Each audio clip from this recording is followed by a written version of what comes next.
States of America and to the republic for which it stands, one nation, under God, indivisible, with liberty and justice for all.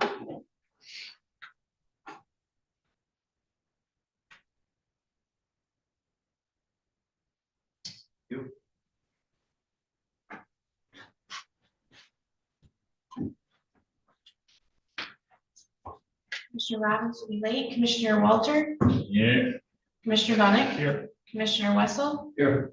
Commissioner Campbell is absent with prior notice. Commissioner Alguier is absent with prior notice. Chairman Yoder? Here. Thank you. Next up, we have approval of the agenda. Move to accept the agenda as presented. Support. Moved and supported, discussion? Not, all in favor of the motion, say aye. Aye. All opposed, say nay. Carries 4-0. Next up, public comment. Commissioner comments? You said with four of us here, one vote can stop anything. We're gonna realize that. That is unanimous, right? All right. You guys be nice. All right, next up, we have item number 1, which is budget recommendations. We'll just kind of continue off where we ended, I guess. I believe we were on personnel, staffing, wages, benefits. That's where I was at. And I can't recall if we stuck with the register of deeds, establishing an office account for a while. I think that was the last one.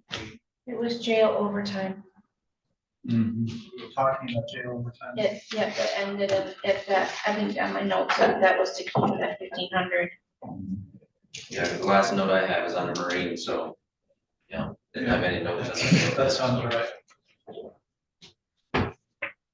Actually, keep it at 45,000, because I had 1,500 scratched out, Oh, you had it scratched out? Yeah. Okay. because it was negligible in the scheme of things. I think we were talking, Because I think that, Commissioner Robbins said it was like 10 hours that somebody, that's all it was 1,500 bucks or something. Right. I don't know. so I had a line through it, and that's where I think we stopped Would be. talking. Right. So that's why I see 45 on it, because it was, I think, 3,000. What was it before? I think we were adding it together. That's why you had. That's correct. Yeah, Oh. I'm sorry, what was the question again? On the jail overtime, was it 45,000 and they want to go to 46,500?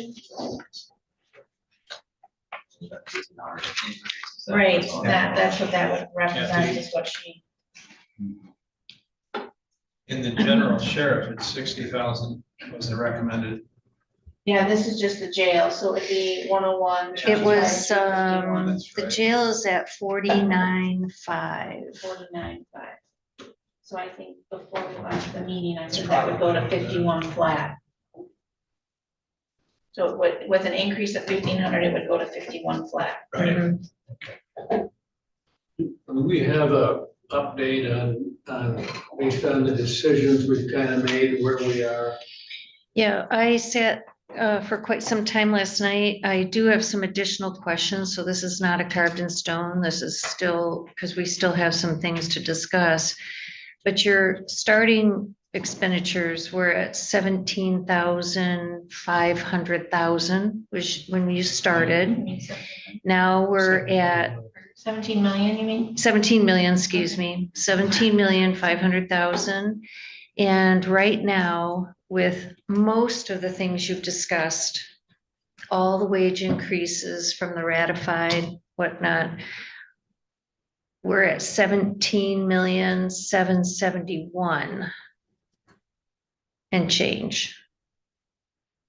So just about $320,000 more. And then with the revenue adjustments that were made.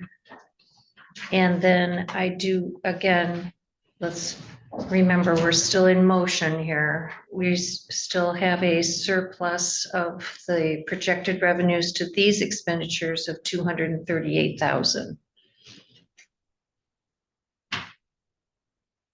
but that's as of 9:30 last night with unfinished business still. So this is not, I don't want anybody to get excited right now. But that didn't include everything we had done before? Yes, yes, Oh, and Oh, yeah, and I can tell you the things that I have questions on that haven't impacted it yet. Yeah, why don't we work with that first thing? Would you like to go over that now?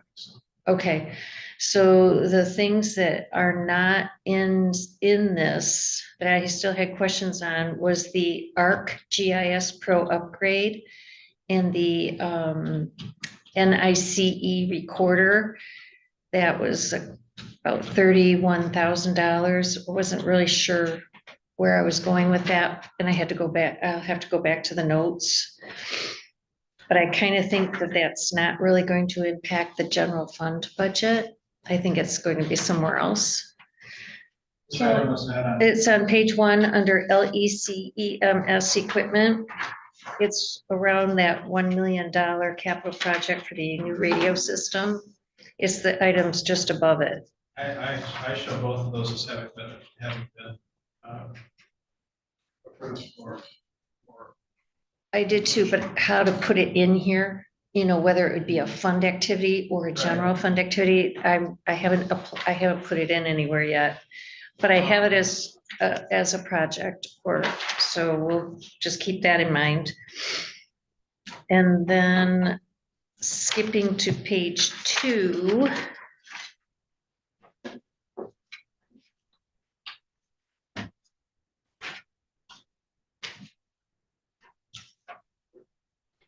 We boiled down to wanting more information about a booster, the cell phone booster, Right, which I think Jim has now. which I left on my desk, but And then I had a question regarding the new contract with the new IT, because you said there was a setup. I had the 150 already baked in here, but you said there was a setup fee maybe? that's included in their bid, so it's still 142. Okay, so Still I, 142. I just want to make sure there. There. Okay. And then But I think we should keep the budgeted amount of 150. I did. because, Yeah. I it's- didn't Their touch bid it. was 142. There may be some Okay, adjustments up or down on that, so don't change that. okay. And then I did pick up the new D&W contract at the right figure. I had it at 141, but that's in the building and grounds, so we will have to discuss reallocating buildings and grounds once we determine what a good fund balance is for that fund. And so we'll have to discuss that as well. And I think that's where I ended up last night. But all the wage increases are in there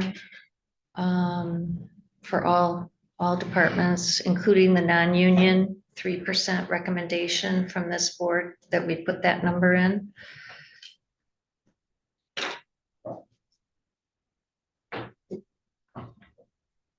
And then, I know what I have to talk about. I would like to clarify with Jim on the TNT, because this did zero out the TNT budget and moved one body to the sheriff's office. I have budgeting for 10. Right. budget for 10 with one body unbudgeted. Well, actually, two of them budgeted at half. It's the same, it's the same result. But two of those would be budgeted at a half. Okay, So I it guess should be. I'm really should be nine struggling with wrapping- 2.5. It actually would be 10 with 2.5. We currently have 10 authorized. Moving the TNT budget to just regular road patrol, would make it 11. Right. So we would have, thank you. So it would be 11, but we would be funding 10 currently, with two of those positions being essentially funded at half. But it would, when you say half, the sheriff may hire one in January which would potentially preclude him from hiring another. You're gonna have potential vacancies that occur during the year. That'll reduce the amount. In the end, we're only gonna fund 10 of those total. That's a total of 12 positions. It's a total of 12 positions. No, Oh, actually. 11. It's 11. Because I'm already confused positions. enough, so. 11, but one of those two half. Exactly. Right. It's Two 10 part-time. full-time equivalent authorizations. Or, yes, 10 full-time equivalent authorizations, with 2 of those positions being capped to reduce, to make the total amount 10. Oh, so it'd be 8 full-time, 8 fully, and 2.5? No. It'd be, Total will be 11, but it will be 2 part-time officers and 10 full-time officers. That's what. Oh, it wouldn't necessarily be 2 part-time. Right, but The budget authorization will say that hiring can only occur, even though the position is authorized, hiring can only occur to the budget that has been granted. all right. It's a very common way to maintain your total FTEs, but reduce the budget amount. So what I did was I zeroed out the TNT budget, That's correct. which is part of this 238,000 here. Correct. I have 10 fully funded positions still in the sheriff's That with is one correct. additional body unfunded. And I know, because I'm not sure how to do this. By having 9 fully funded and 2 half funded equals 10 fully funded. Okay, Yeah. then I'm good. I think we're talking about the same thing. We're talking about the Yeah. same thing. Okay, because I You just actually, You don't want to zero fund a position. Okay. You're authorizing Gotcha. 11 FTEs, budgeting 10. Right. And with the 2 being budgeted and half, it gives the sheriff the flexibility to decide when and how he hires and uses that portion of the budget. You could hire 2 half-time officers, you could hire 1 full-time, you could hire 1 in January, and then fill that second position if he had a vacancy. He gives all kinds of flexibility to the department.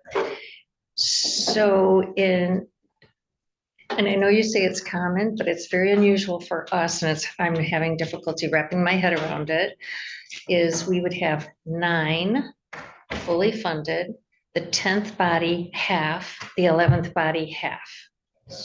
You want to look at that, absolutely. So if I have 10 fully funded, it's the same Problem thing. is, You're Yeah. looking at it as bodies. It's not. You're funding FTEs and funding a budgeted amount.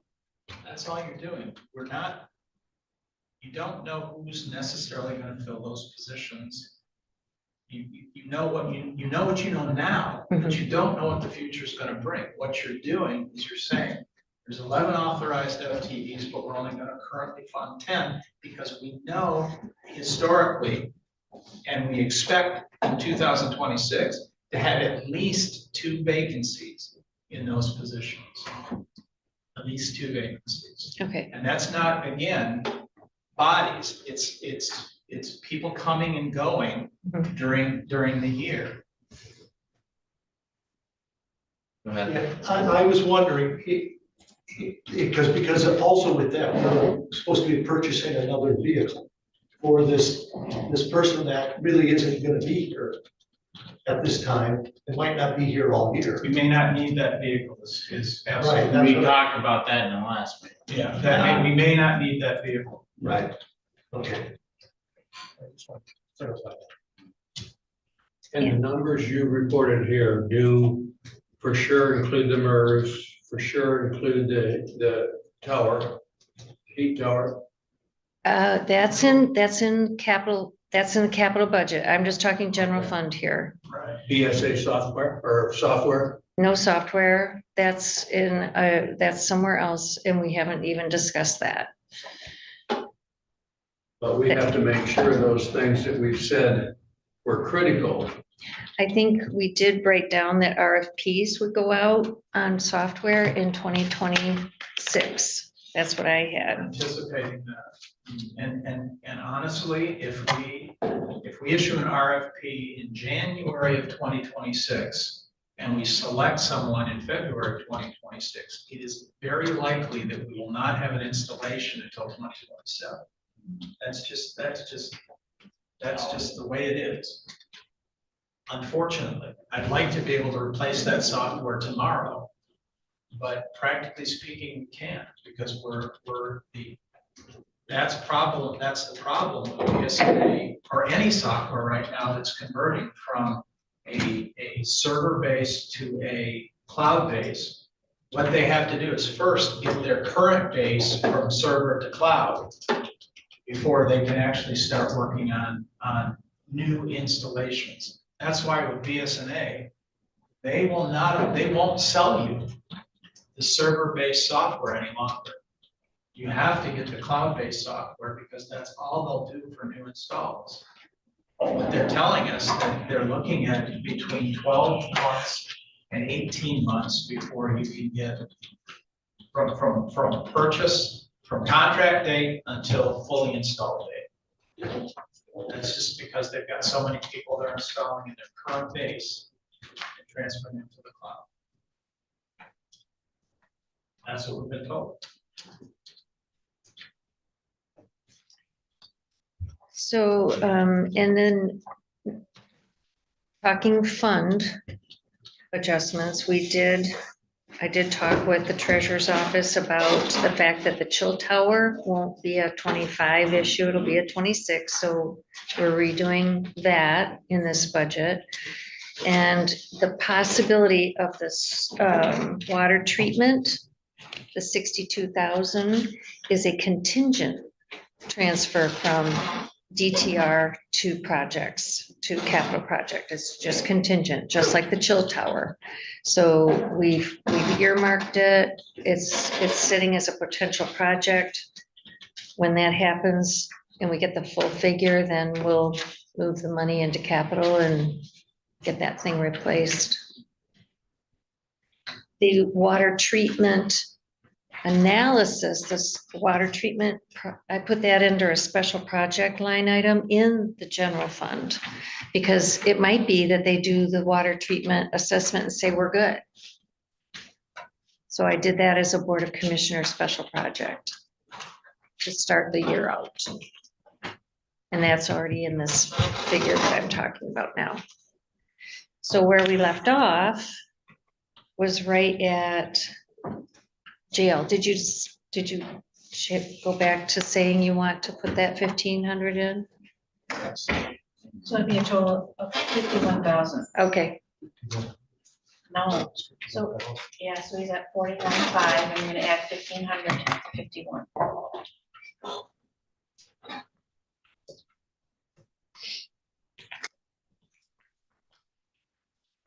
I'm still trying to make sure I understand. Whatever we decide today, we only have $238,000 to spend. of general fund money. General fund, yeah. If it's a general fund, if it touches Without general fund. adjustments, that is correct. Right. Without adjustments, that is correct.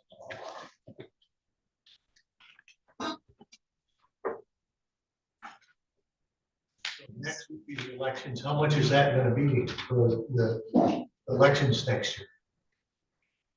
And to third, provide that. I've got it. It's already built into this number, so let me just get to that page real quick.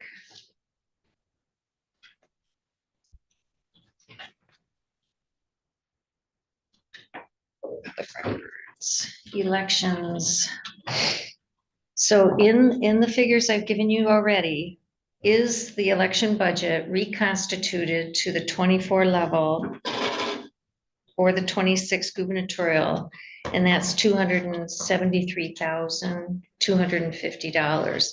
A lion's share of that is supplies. That's the ballots, it's everything that would be required. They spent 126,000 on that in 2024.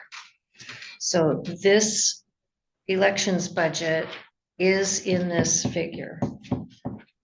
So you don't need an addition to that at all. No, it was just an awareness that this is an impact year with a big election cycle.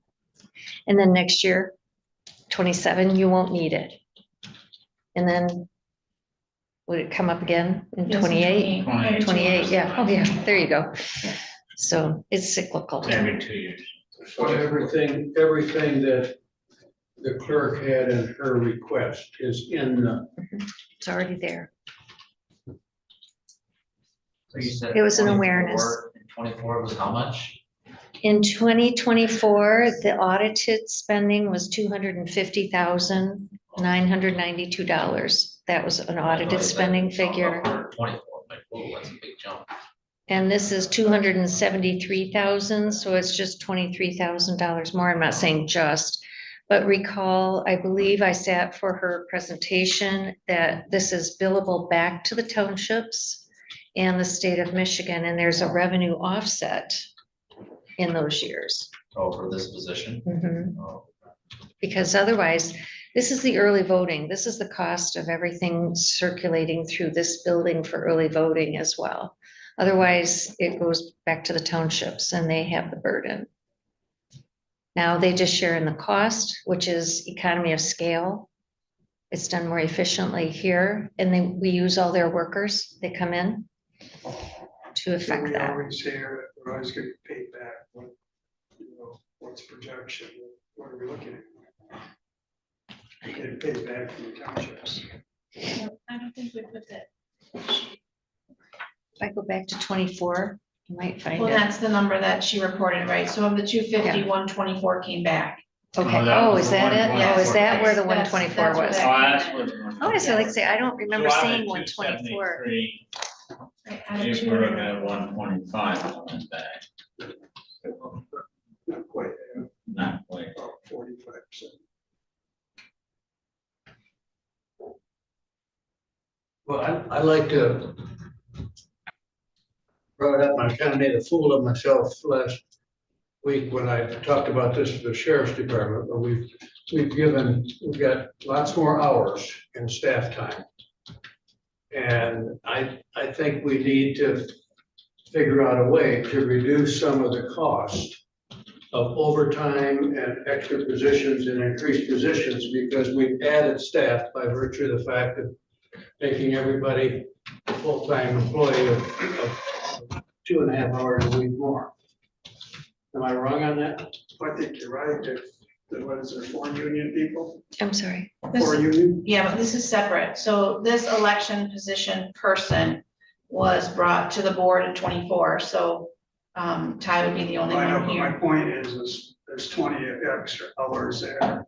This is specifically for election, so the That's not- overtime, yeah, this isn't part of the clerk's for. It's not part of This is it. on top of.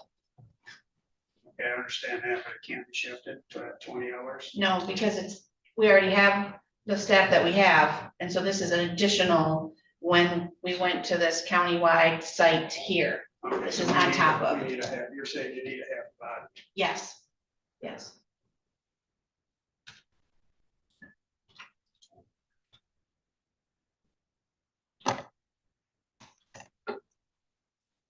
Okay, yeah, that makes sense to me. It's already budgeted in, that's done, so. It's baked in. Makes sense. Mhm. I just didn't know, like, that TBD, but if that's in there, that makes sense. Yeah, that the board is acknowledging that they're keeping the position for the even years of the budget. The 25 audited was $17,000. I mean, not 25, sorry. Like, for- 23, the year before, was 33,000, For what? the whole budget. was 33,000 in 2023. Oh, for elections? Huh? Oh, okay, right. Right. So in the odd years, there's a big dip. Right. Mhm.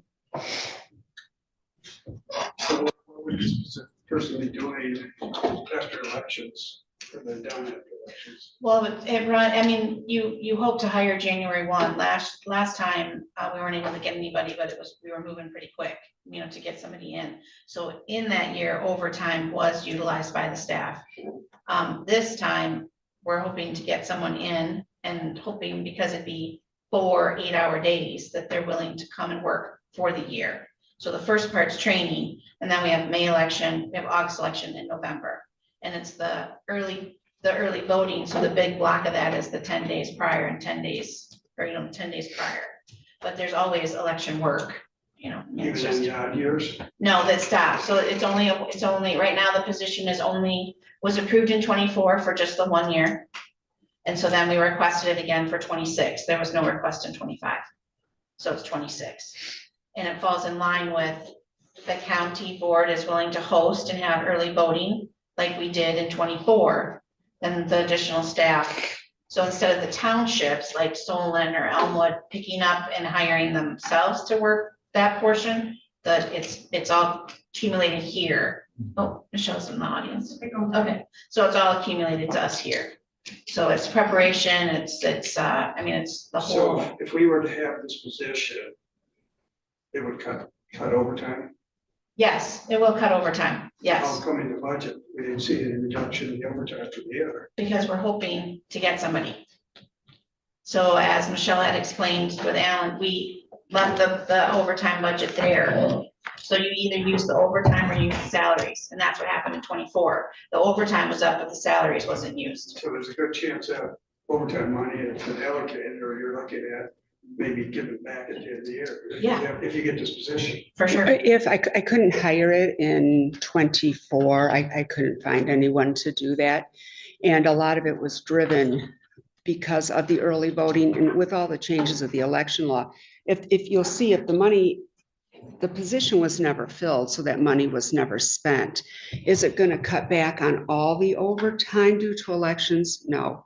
I think I had my timesheets with me. When you get closer to the early voting, Lynn, I don't keep a timesheet obviously for myself, but Lynn, who was driving it, in 2 weeks' time, she was putting in close to 130 to 150 hours, and it goes for many weeks. And we bill that back to the townships. And when we go to look at these contracts again with the townships for early voting, my hope would be to incorporate some of this cost also into that, so I could get the townships to reimburse it if they want to stay with the plan. If I find out that there's a big change, then we're not going to do it. Do we need the help in the election? Yeah, because it's Lynn and I for the most part. And I mean, I've got other staff too, but just because you put it in there, it's not going to be like the federal government where I'm going to spend it if I don't need to. Okay, I'm not trying to pick on you, I'm just trying to understand it better, because when I went through the book and Yep. looking at your overtime, I mean, you have more overtime dispatch in there 24/7 operation. When you add all your overtime. Oh, it may be. I had, for 24, I had specifically just Lynn. I didn't look at the others, but you've got to remember if, a lot of her, it was overtime. It was massive hours, and she is an hourly employee for that. And then sometimes too, I've got people on FMLA leave, and it drives it. Now, when you do your overtime with the addition of the 5 extra hours per week, overtime, if it's above that 40 in a week, if it's all worked, it's going to be a time and a half. A lot of the other overtime, the first 5, of course, was straight time. And if there's any sick or stuff, so it's all going into overtime. But yeah, there is a lot, especially in election years, because if you look at 23, well, even 22 before early voting, and the 191 only had 6,000 in overtime. But it jumped up with early voting. We plus the presidential, it was unreal. I would expect some of that to come down. A lot of it was reimbursed, so if that's helpful to you. Question, if you hire somebody for a year, Yes. what are and then it's only for a year, what are our obligations for unemployment? Well, you'll have obligations for unemployment, of course, and the county isn't like your general and, like if you were a private employer, you pay dollar for dollar of what's drawn. It's the same with any position that would be that way. But first I gotta fill it if I can. Is there a way to fill it so that it's strictly a temporary for a year? So we don't have those. I think after so many weeks, I don't know if you can, and I don't know that you can hire to avoid unemployment. I question the legality of that. You really can't do that. Because it's based on your earning capacity, not what you've been asked to do if it's limited as to time. You have an earning capacity that's established during that year, you're entitled to overtime. That's something that actually ought to be budgeted. That ought to be part of the budget. What I'm hearing that gives me some pause is I'm hearing that we're increasing overtime and adding the salary because we don't know whether we're gonna fund this function with overtime or salary. It doesn't make any sense to me to put both elements in the budget because we're not line item oriented. If it turns out that you're gonna need overtime because you can't fill the salary position, that amount can be reduced, paid in overtime through amendment. Well, it's gonna be, Require a budget amendment. well, it is gonna, well, maybe the new way of doing things won't require.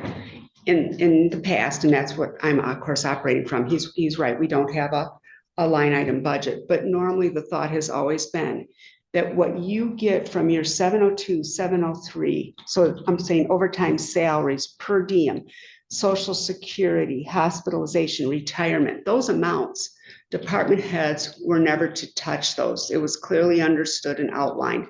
You can't go and take money from there to enhance your office supplies and operating and vice versa. I shouldn't be taking, can I balance it that way? Sure. If you're not going to have an issue with one or the other, if I can't find someone, it's not going to matter. That work has got to get done, and we have, if they put the hours in for the overtime, they have to be paid. I mean, just because I don't have the money in here, they have to be paid. That's true, that's true. And like I said, I don't know. I'd like to see if the townships were very much concerned about this when we did it in 23 for 24, because I think that they did right. I never did find anyone. And I hear the words about temporary, and I wouldn't be opposed to that. Like if you were thinking of just like 12 weeks, but it's how much can I train them to put them the help where we need it?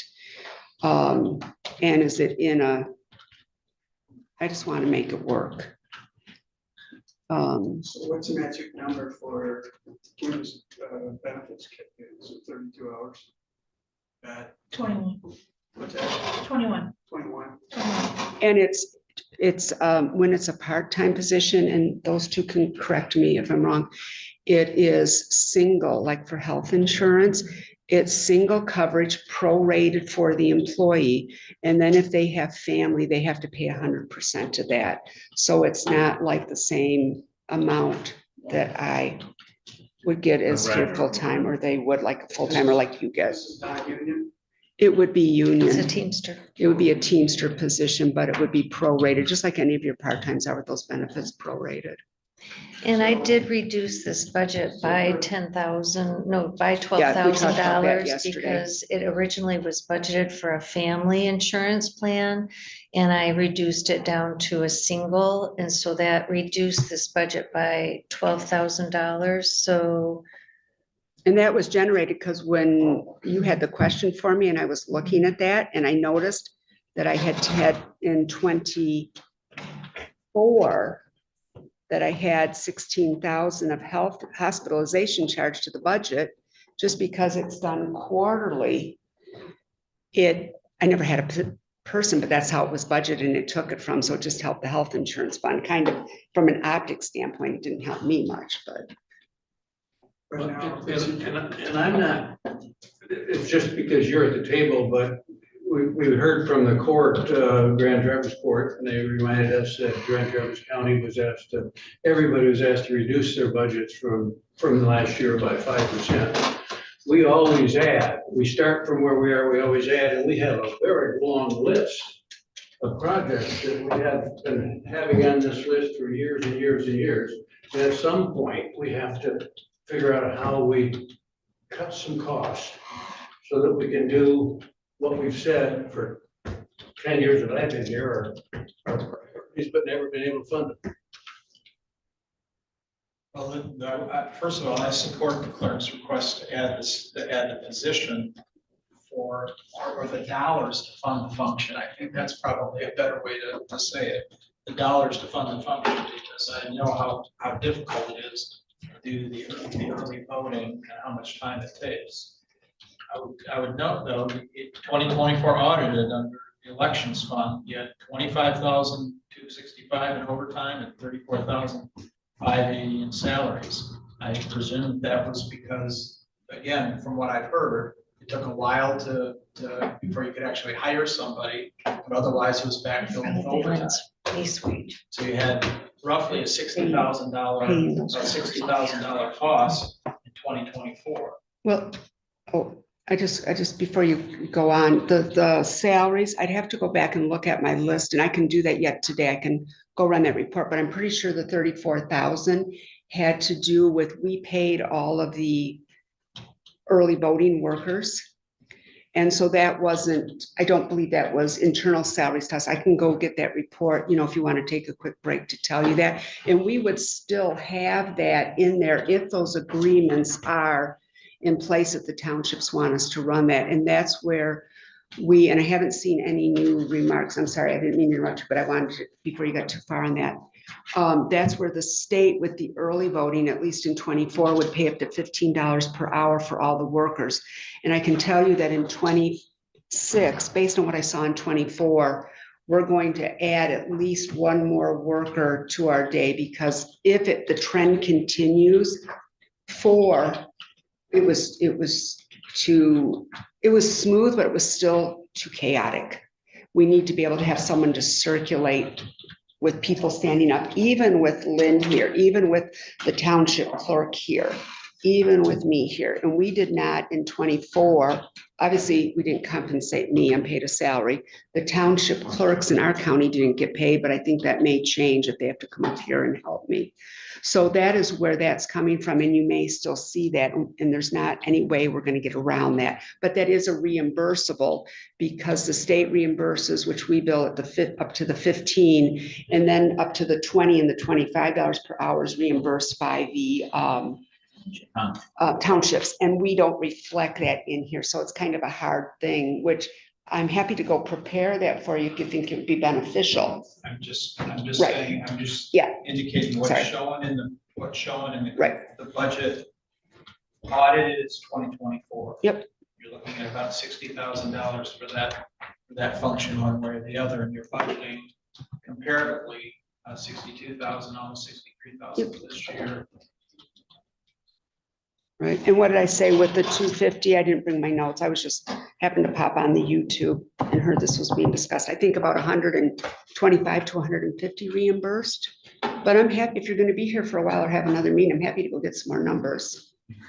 Well, I'm going to stop asking questions, because if we don't approve this, we'll all have to volunteer to work the Well, election. and it's not going to be abused. I mean, you could follow us around to see what this overtime is being used for elections. And I would be happy to take volunteers that want to help and train them. There's just no way around the election. It comes to meetings every month to tell you that everybody, 50% of all the Democrats and Republicans are willing to count ballots. That's true. It's obvious from past election years that the even number election years cost a substantial amount more. The full audited budget in 2024 was 250,000 versus 33,000 the year before. It was 17,252 year to date. We only budgeted 51,000. It just makes it makes sense to me that in the even number election years, we're going to have a substantially greater budget for this fund. Yeah. Yeah, and you'll see, But because this it's, also does point out one of the weaknesses of just looking at expense budget, and you got to look at the revenues as well. And if they're also increased from other sources, particularly billing to the townships, then what's the big deal on this particular fund? well, no, right, and to add to that, the flip side is, and I don't think any of you are suggesting it, and it's not what I'm hearing, but it's just, it's a numbers game. How do you get that overtime down some? Are you gonna eliminate it? You're not gonna eliminate it. Just because of training and elections itself is, you don't do early voting here. Or the other side is, and I did the math, is it cheaper just to pay overtime, not do the position? Not pay the benefits. I mean, if your staff is willing to get it, if they're willing to do it, it's cheaper to pay overtime. than- Well, and then maybe with that mindset, and that's not criticism, with that mindset, thinking of that, then it falls back into, could you get a temp that would be willing to come in? Like I think Commissioner, Non-employee temp. a non-employed. Now, according to the union, they're only allowed to be here so many weeks before they become either permanent or part of the structure. I don't know if that answers your question, though, about eliminating overtime. I haven't had, I mean, not eliminating overtime, unemployment. But unemployment is just one of the things. We have an unemployment budget within the, I mean, the biggest hurdle I see is you're Yeah. trying to keep employees year after year. yeah. Right here. So in 24, that amount that I told you was for revenues, Kathy just found it was 126,000. That was reimbursed when you're looking at that. So that's pretty substantial. And we're putting changes in for we've only got it at 5,000 right now. And I'm hesitant to overstate that number because you just don't know what the state will be. And also, if all the townships were to come in and say, hey, we decided we all want to do this on our own, we can handle this. I'd say, okay. But where would it leave my 5,000 becomes accurate, closer to the number if that were happening, because there are still things they have to pay me for, like ads. Really ads, the cost of canvassing and stuff like that, but there's also things that we're mandated to provide to the townships for the elections. So all I can do is assure you it's not going to be abused. And if I can't find the right fit, I'm not going to do this. And if I were to find someone, even if it were in there as a part-time person that maybe just didn't want that type of commitment and says, hey, maybe a retired other clerk that says, I'm willing to do this temporary, but I don't want to be, I don't think this would lock me into that person. Yeah, it would run January 1 to December 31st. If that's the cycle it runs. So the contracts have not went out to the townships yet? The townships contracts are 2 years and those are vested between me and the townships and you're just kind of like the seal of approval. But that right now they're through the end of the year. I haven't looked at it lately to know if it automatically extends, but I know it's through the end of this year. And then you have so many days prior to an election where you can pull out, because I've seen a couple counties in the UP that are pulling out. So, I know, it's whatever you The think bottom I'm line gonna is do. You're not budgeting substantially more this, what is it, like 259.22 audited in 2024 with a proposed budget of 273. 2 years, that increase is 10%. Well, and I reduced it by $12,000, so it's actually $259. There you go. We just did that yesterday. Yeah, we just did it talked about yesterday, Yeah. $260, roughly the same. So, It's the cost of doing business. And the revenue side is not reflective of the reimbursement because we don't know how much it's going to be quite yet. Well, So- I'm comfortable with the 5,000, but if the townships were gonna pull out or anything like that, then Well, that the would keep townships it. pull out, then the cost to us. should The go cost down. is gonna go So down, it's a, and I would it is really the cost of re, doing Wait, business. So I would, Did I hear that you haven't yet budgeted a revenue reimbursement? for that? 5,000. Just 5,000. 5,000? It should be much closer to what we are actually projecting in terms of expenses. Because we're not gonna expend those, you're not gonna expend those dollars unless you get that reimbursement contracts, right? True, So why are we not budgeting an amount as to what we expect? because I only can tell you for sure I would expect 5,000, but I see what you're saying. So it's really up to whatever all of you want. If you, This is what, again, I keep saying, we're required by the Uniform Budgeting Act to estimate our revenues and our expenses. And if we're not doing that, we're we're overestimating expenditures and underestimating revenues, and that looks like artificially as if we're running a deficit budget, and we're not. We do expect that we're going to, I can't imagine you're going to provide the services to the townships and not expect reimbursement. Why would you not include in your revenue, on your revenue side, at least what you expect will be reimbursed? That just is not, that's not good budgeting. But it sounds like she's expecting 5,000. Now, last time we got 124 or something, but she knows that she will get 5,000 out of it. So Well, it, my the point- MCL what says we, we should estimate, but it doesn't say we have to put it into our budget. It does. It That's says you have exactly to what it estimate it, says. but you don't have, it never says you have to put the estimate into your budget. Or, So we can or we can't, we don't have to. I have to respectfully disagree. Well, that's exactly what the Uniform Budgeting Act says. You have to present a budget that shows that takes your estimates of revenue. And we would not expend these expenditures unless we also are going to achieve the revenue. That just doesn't make any sense to me that we really even consider budgeting in that fashion. reasonably, we got 124 back last time. Check. So if we run this election like we ran the last election, it'd be a reasonable standard that we would get that back reimbursed to the townships, correct? it So would it'd be, be a reasonable budget to, but having been on the receiving end, when you go and you state that higher amount, then when you come to the next year and the players change, and then you see that I only collected 5,000, the response is, what were you doing putting in 130? And it was, well, because we didn't spend it, that's why it was lower. Yeah. So it's just you explain it one way or the other. Why did you get it? Because we did have these expenses and we didn't. Because the bottom line is you're not necessarily running in a deficit. You're using your fund balance. You were using your fund balance to balance your budget, which you generally don't have to touch if your revenues are higher than what you stated. We've always budgeted conservatively, but I understand what the administrator is saying.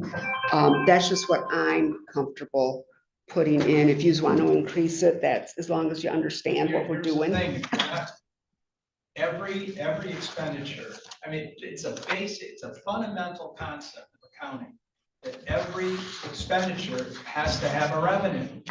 And we're actually budgeting without doing that. That just does not make any sense. Yeah. It does not make any sense to do that. And so essentially what we're saying is, we are planning to spend $273,000 on elections in 2026. And we don't know where the money's gonna come from. We're hoping that we'll get $120,000. Or we're gonna get more than the $5,000 we're budgeted, and we'll make those changes when the time comes, but we're not being honest with the public if we do that. We're just not. I think if you want to increase that from the 5,000 though, we're not going to be able to go up to the 126 because remember your expenditures also included the presidential primary, which was 100% reimbursed based on what we submitted. So we would want to go to a lower amount, which we could potentially calculate. That might be closer to the 45 to 60,000. I would say, I wouldn't want to go with the full 126 because then we would be way too I'm not overstated. suggesting that it be that. If you, but if, you have to make at least a reasonable estimate. of if what that's, You're going to ask the townships to do something, I presume, and pay at some rate. It needs to, our revenue side has to also reflect that. So, You but- know, there's 11 townships. you know, if you want me to go back and look at it and work with Kathy or the administrator, if that's what the 4 or 5 of you are telling me to do, I'm happy to look at that. I definitely, now that the administrator's spoken about that, 126 would be too high because that's a presidential. It would be appropriate in a presidential year, of course, because we do get all of that and our costs are much higher. so if that number, we got 126 back in 2024, we got the presidential, the primary, the general, those elections. What would, if the contracts would continue as they are today, what would that revenue be subtracting the presidential? right. Just the primary. That's the question. So I that's can't something, answer that okay, for you all sitting right here. So if we could just get that number, It's somewhere between 21,000 and 126. My guess is it's probably somewhere between 45 and 60 to be comfortable. okay? You know, if that's what you want to see there, we can. So if everybody's okay with it, if I they mean, can, if if you the want. clerk's office can, and the finance director, or the administrator, get that number in and have it for our final budget, if everybody's okay with that projection minus the presidential primary, I get a better projection. And with the understanding that it may come in lower if something changes, but then we would have a lower expense as well. Right, Exactly. Yep. And that's the basic concept of budgeting is that you try to match expenses with the revenues that are going to support them. all right, so I'm hearing consensus on that, so I guess we're good with that. So. Okay. Do you have any more we questions? hashed for this me on out this? enough, so we'll move on. Well, I just didn't want you to, I could hear Jen and she was doing fine. I just thought I better walk in. Yep, no, I appreciate you coming, because that helped, so I appreciate it. All right, so everybody good with that, so we'll move on to it's the register of deeds next. Yeah, she had asked for an additional line item in her budget for temp office assistant. Has utilized a temp this year occasionally. She's asking for 500, which would also increase the FICA by the 0.0765. So what would that actual number be then? Quick math, that's not. $535. How's that? $500 is low.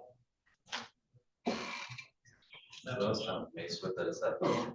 See, this is where I think that extra 5 hours that we've been talking about comes into play.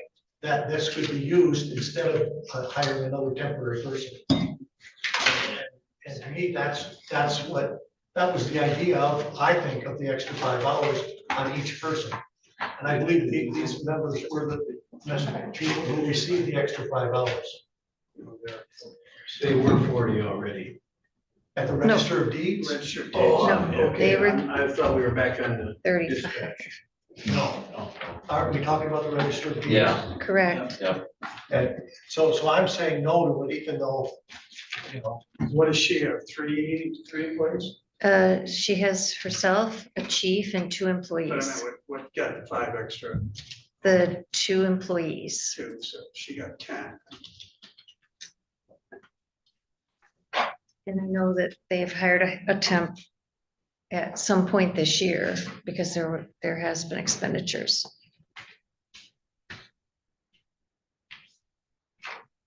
No, that, when did the 40-hour go into effect? January. Last year? In Oh, so it was the January. entire year then, okay.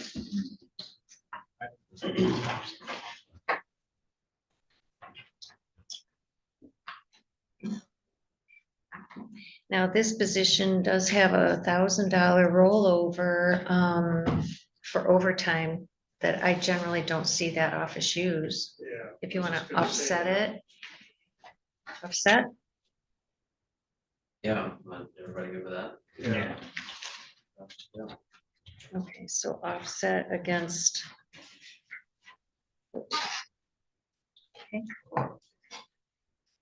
And this is a holdover from the previous drain commissioner. There was some thought of having some part-time help for that position. I have not spoken to the drain commissioner, He has not requested. so it was just a holdover. So if we don't need to consider it, We'll scratch that as good as okay? that. Russell? I think we did have some discussion with Tim about working with Conservation District and getting some clerical support from that office in the way that Steve did. And maybe come back and help defray some of the Soil Conservation District personnel costs instead of us adding a whole half a position. So more, that's a reasonable means of addressing the issue. Okay, we'll scratch that. Sure. And certainly he needs some clerical support, but I think Steve had that going pretty well.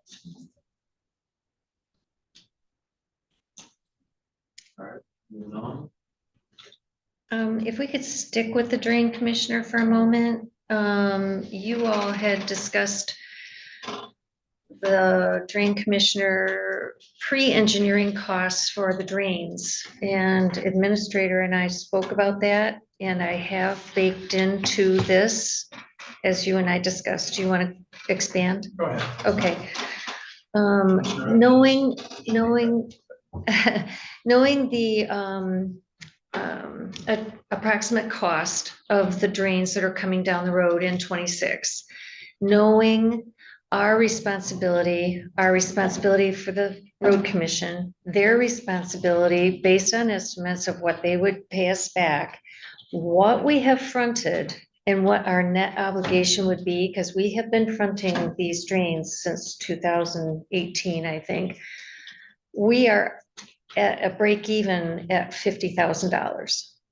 So Administrator Dyer and I thought, if we put 12.5 in each of those 4 drains, so that we're not adjusting, I mean, we still might have to, we might go further, but you wanted some indication in the budget, you wanted to have an impact, you wanted to see it, that's baked in here to this. So we did increase the drain commissioner's budget by $50,000.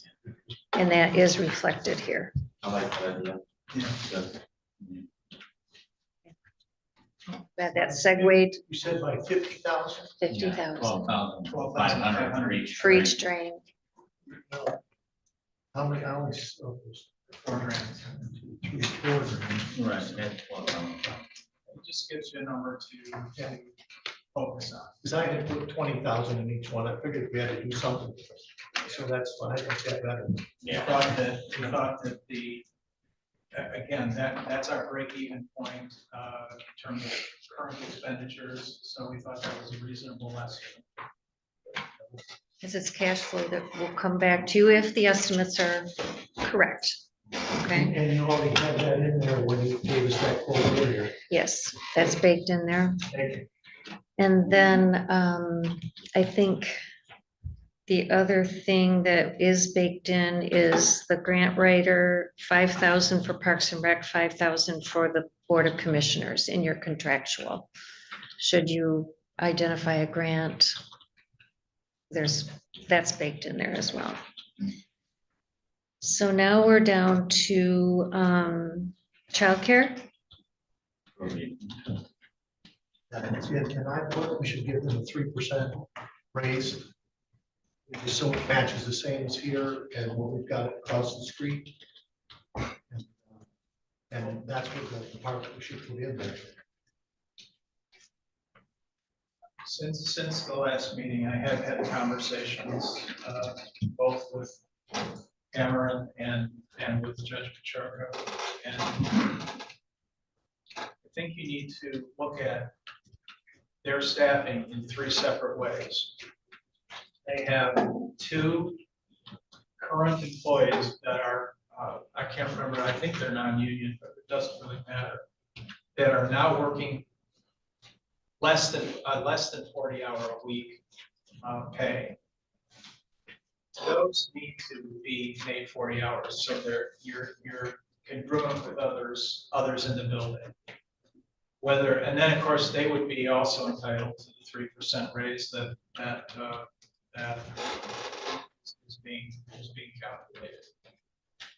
I don't think we have any choice on that one. That I think increasing them to 40 hours makes sense, and again, makes them congruent with others in the building.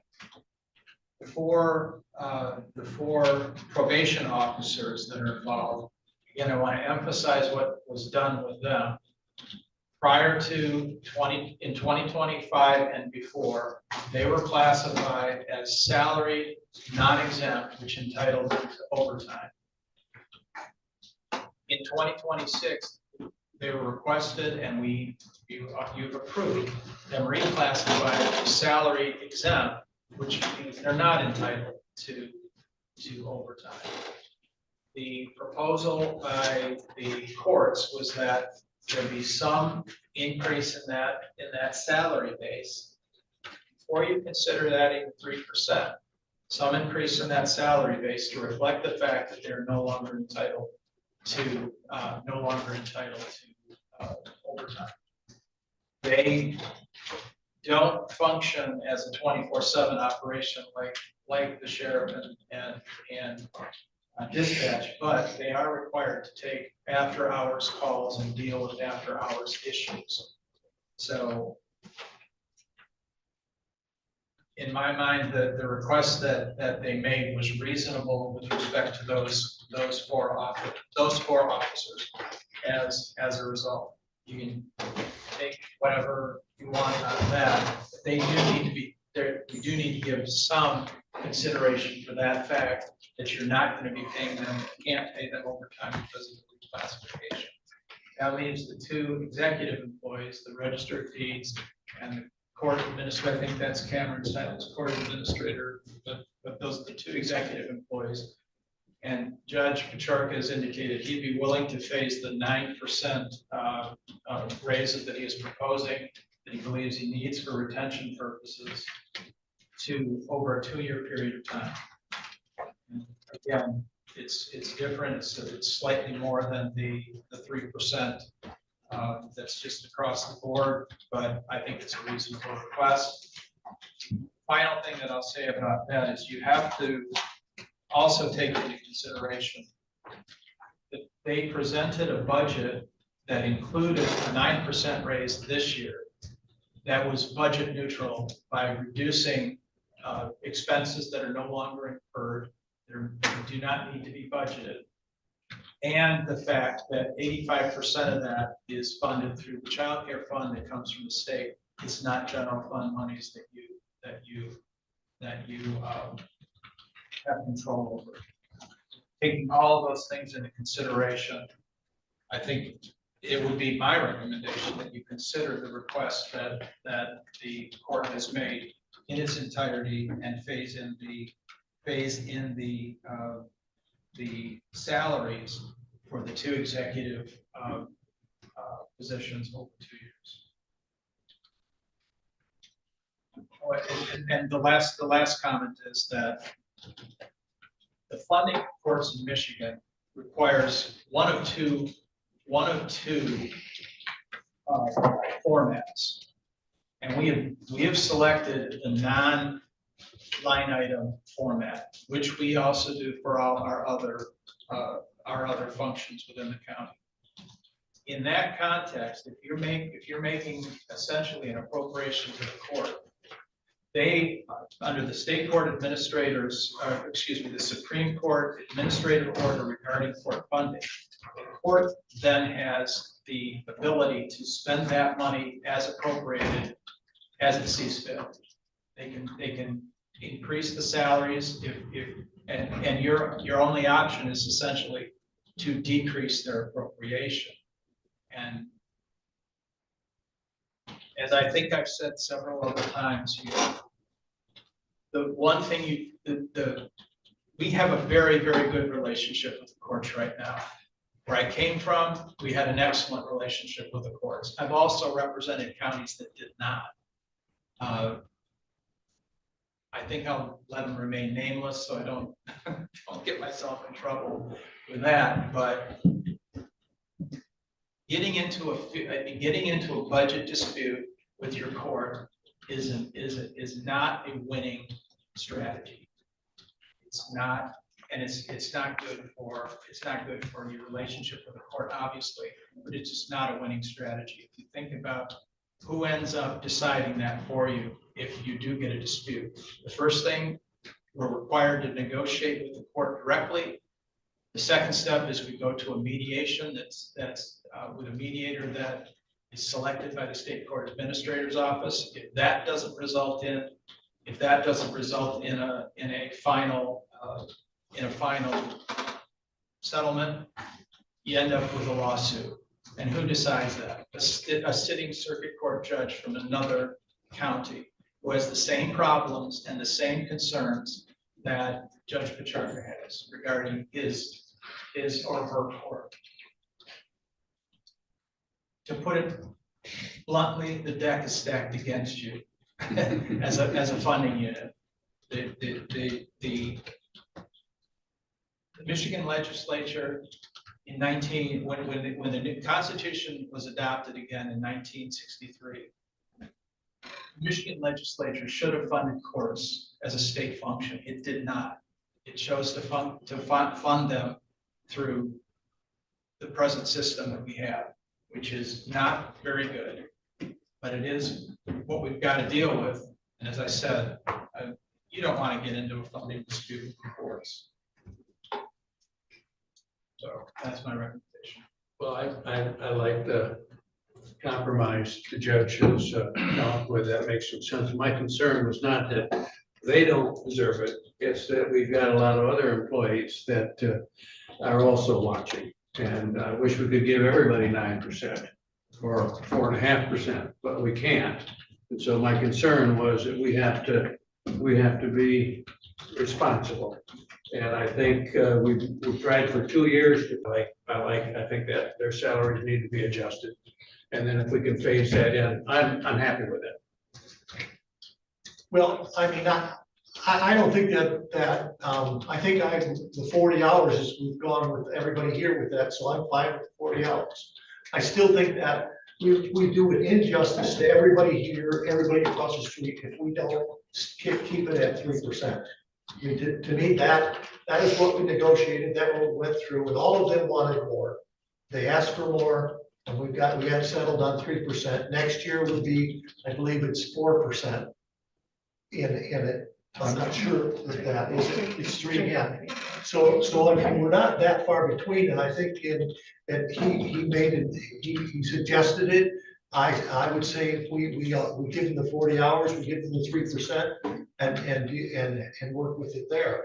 I would really be my contention that that's what we should do. So if we do the 40 hours and the 3%, what does that come out to, about 5% or no? Well, the 40 hours is not all the employees. In 40 hours is only I employees. believe 2 employees. So, But it's the the judge's request is not unreasonable. And it is more than the 3%. However, it's a fight we can't win. And it's not unreasonable, and it is, it's just like, it's saying it's on call pay. So that's the difference between, going home at 5 o'clock and not coming back till 9 o'clock tomorrow morning and not being bothered by work. We're going home at 5 o'clock and sitting by your phone until somebody calls you to come in. And whether that happens once a month, once a year, or 3 times a week, it all equals out. You know what I mean? So, I mean, I don't think it's unreasonable. I think the judge is being reasonable, and we can do that. He's not taking the bite once. He's taking a small bite out of 2 years instead of 1 bite out of 1 year and coming back next year and doing it again. What I'd like to do is to present to you a budget that takes the court's request in full into consideration, and then provide you with a report that indicates that you're actually, the request actually funds the court at the same amount as the budget that had been suggested by finance. And if we can accomplish that, then we've, I think, done what we're acting within the confines of what the Supreme Court's administrative order regarding court funding tells us to do.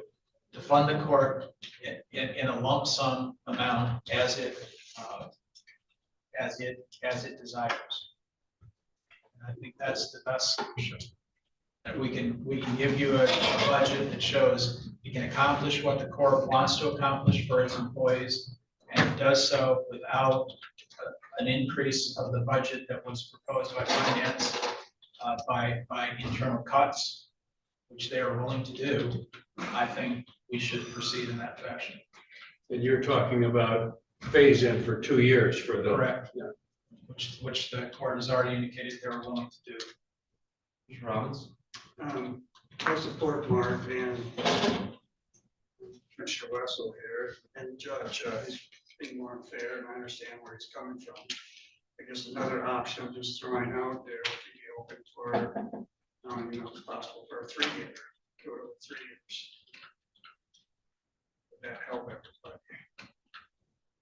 I mean, I'll back the 2-year, but if the 3-year will work, I can certainly have that discussions. and then going that way, that puts us into, we're at election year and everybody's up to speed as far as pay and.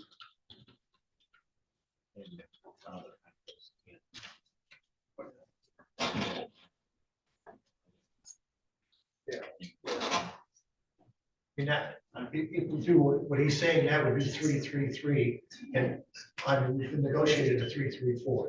So it would actually go with the 3-3-4 like we have.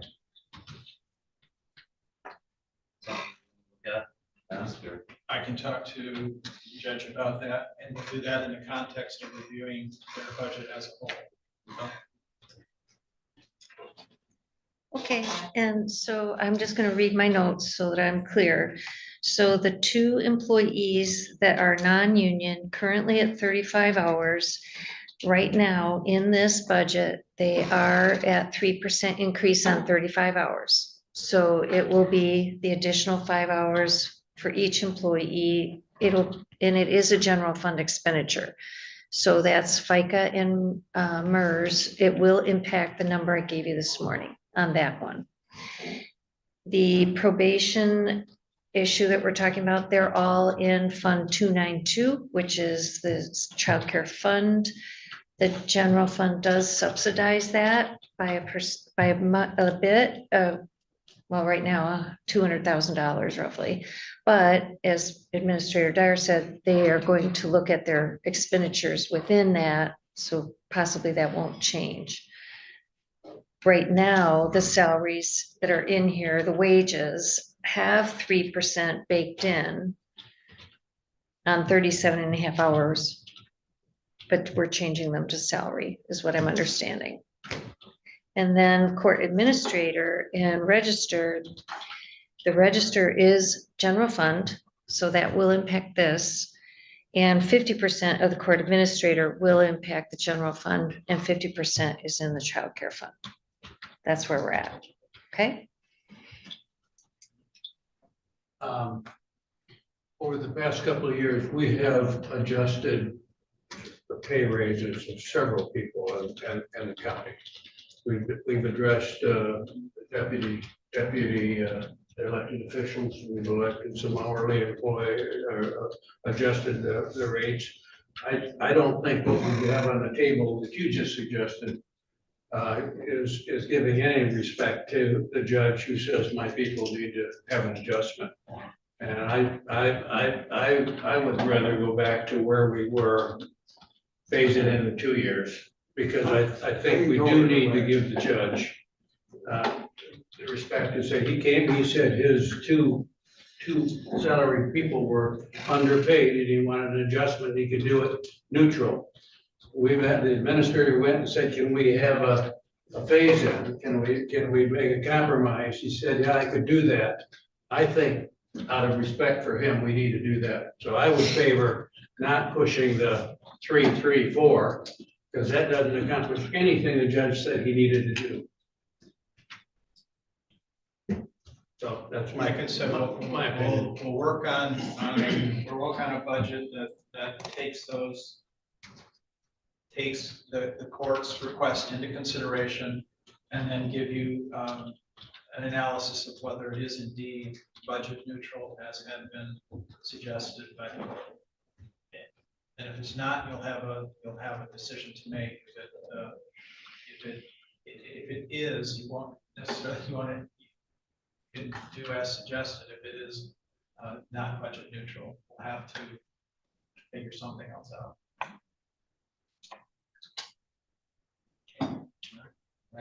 Okay, buildings and grounds, there's 4 requests. Two of those are, however, are to phase in 2027. What'd you say? Two of those requests were suggested to phase in 2027. So the, So go ahead. the request, the add a deputy maintenance supervisor at teams, that's currently Teamsters grade 1, and the requested increase in overtime of 2 that will directly impact the 2026 budget.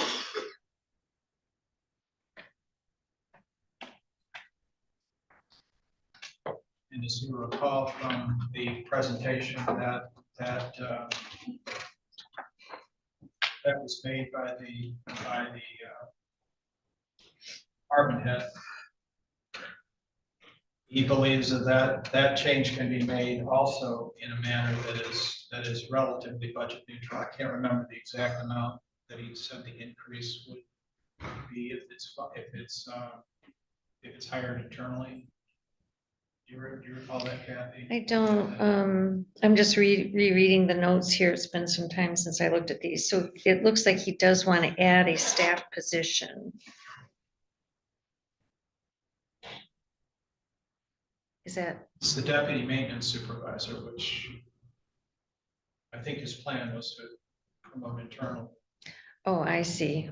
Okay, so currently a Teamster grade 1, probably going to a Teamster grade 2. I believe that's the case, yes. So then there'd be 1 maintenance worker, a deputy maintenance supervisor, a maintenance supervisor, and a facilities director. Is that what I'm getting? I believe that's correct. You might want to. So that would be a reclassification. I think that's number 2, isn't it? Reclass a maintenance worker? That's to parks manager. Yeah, that's. Phase in That's in 2027. 27. So it And says added staff. I think, I would say no to that. We don't want to add staff. Well, that's 27. Don, we're still talking about the one. Not FTEs, it's reclassifying the position. the first one, I believe, is a reclass of 1 maintenance worker to a class, grade 2 in 2026. And then in 2027 to backfill that maintenance worker. So it'd be an added body, it'd result in an added body in 2027.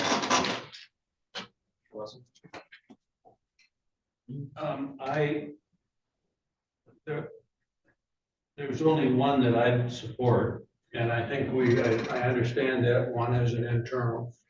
And I think that staff person has been here a long time and done a really good job, and since Jerry left, has assumed more responsibility. And he works with the lawn crew, and he works with the maintenance people that come in at night, and he's the go-to person. And I would support reclassification of that position, but a definite no on everything else. Yeah. Commissioner Wessel, could I ask a question? The maintenance supervisor we currently have is Dwayne. Is that who you're talking about? He is a salaried maintenance supervisor now. What he's talking about is, I believe, reclassifying. Jordan or Jeff? Yeah, Probably. If Dwayne is a supervisor now, yes, I'm comfortable. Yeah, we don't need. Probably should So get a definite no on everything else for me. Why don't we move on, okay. work on getting him here to tell us exactly what it is, and then move on to the other items, so we can get him here. Okay, requesting increase in overtime. That budget currently has 3,000 and he's looking for an additional 3,000. These are 40-hour employees. They always have been. I prefer that the existing managerial staff do more work on the crew. Everybody else's take on that? What was the average overtime for materials here? Oh, that, I'd have to look that up. I wouldn't be able to shoot from the hip on that It's one. in your special funds. Oh, sorry. Okay. That's true. I'll go back to my previous years. Special funds, 631. 631 is on page 60. 59. 58. That's about 3,000 a year. 2,522, 2,323, 3,324. Midway, this is June, these records we're looking at here. In June, it was already at 3,600. So I'm sure it's surpassed at this point. So at June, he's at 3,600, but he's only asking for 3 next year. No, he's Six. asking He wants for an 6. additional. Additional. Yeah, 3, an He's additional asking 3. for 6 for next year instead of 3. I think for me, I would need him to be here in person to give us a breakdown where all this overtime is going. So pass all that. You've already approved at your regular meeting in October, your IT technician from a part-time 60% to full-time, and that is already baked into the budget. And I think there's a pass on the park volunteer coordinator. I'm not thinking, that would be a recommendation from Parks and Rec, I believe. It's something that they talked about in a meeting, and it could be a pass. I'm just saying. You had said no on that. Yeah, I thought so. Okay. And then, that's pretty much it, for things that impact the general fund. We still have a bit of calculating to do, to see that how these things impact at the end, shake it out, so to speak.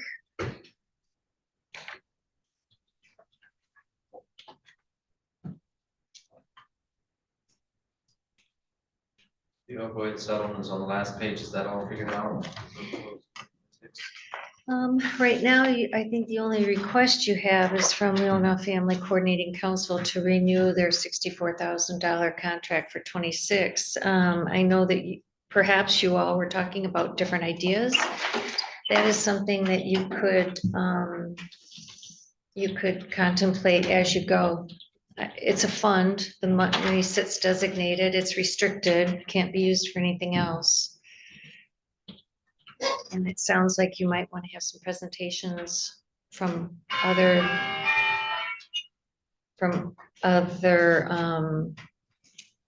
interested parties, opioid settlement, things that are appropriate for that money, according to the Attorney General.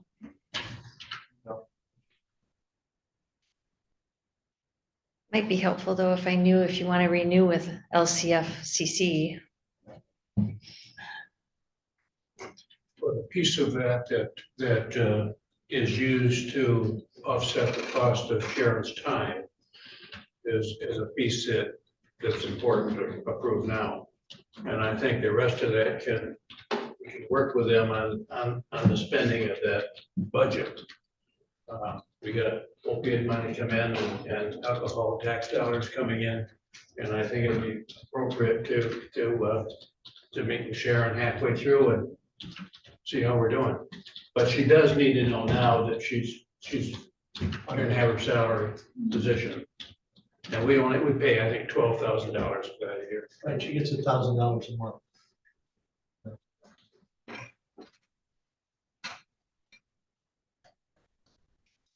So I'm okay with that, we'll at least go ahead with that. Yeah.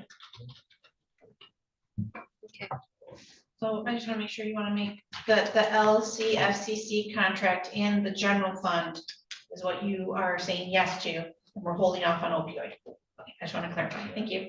That's right. Yeah, Yeah. that's the same interpretation, I just wanna Oh, make sure. okay. no, So they're talking about the general The fund, 15,000. yes, Okay. that's to stay, Okay, and that so we're not sure about the opioid where the settlement contract will contract. go with the Okay. 26.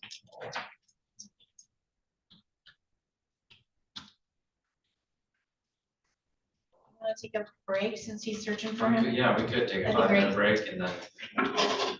Thank you.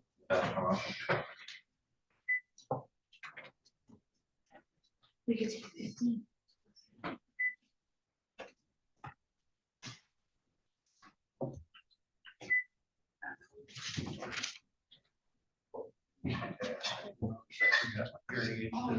This wife's off. Say I still chose.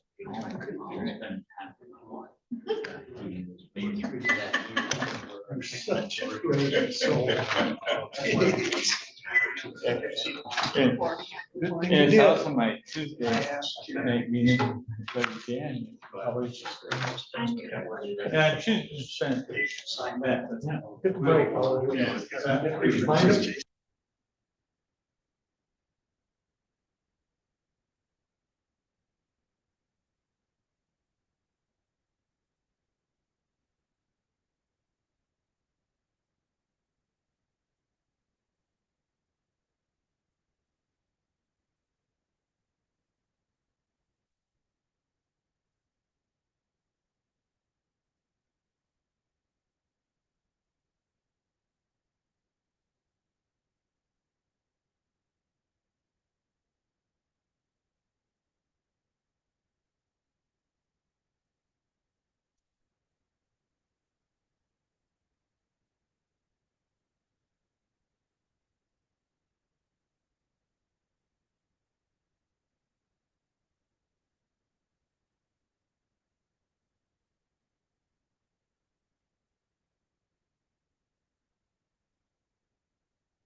by policy. So those are the ones that I went through and just kind of looked at a few things.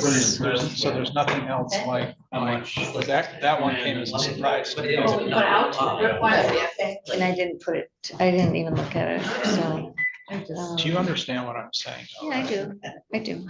I mean, that's silly.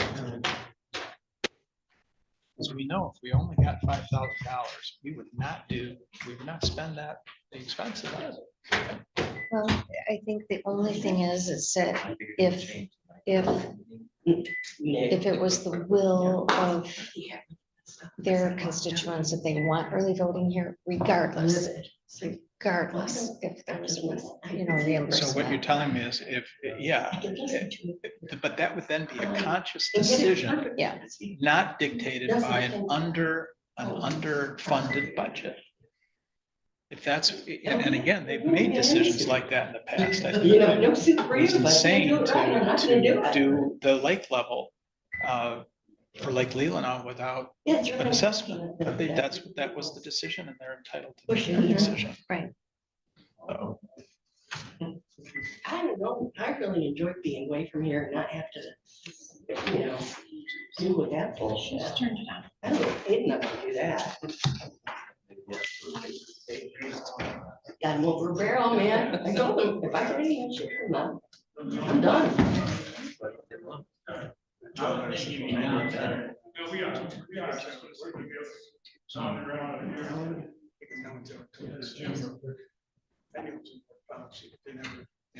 Yeah, come to the supervisor meeting, or do I hear you say up here? I'd love to, but You're welcome. Congrats. Good to see you. Thank you, I appreciate it. Yeah, yeah. I appreciate it. Hey, Greg. General fund doesn't pay for it. Say hi to the chairman. Anybody that doesn't say hi to the chairman?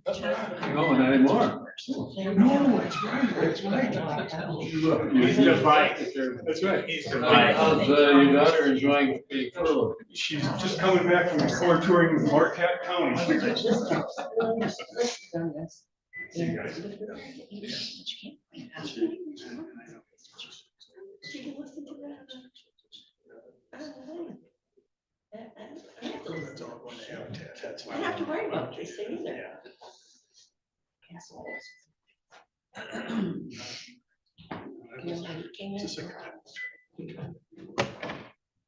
He got me then, this close in the face.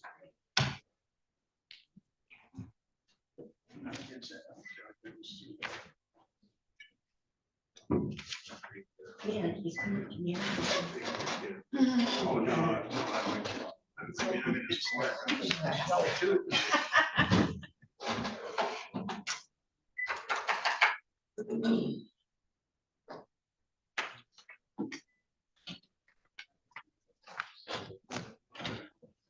No, we went to Yeah. Texas for a wedding, for a funeral. Well, she's with you. And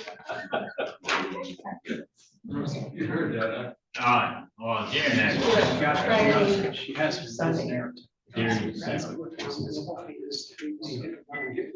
yeah, it's no, Jerry, yeah. And Jerry it's like was, between.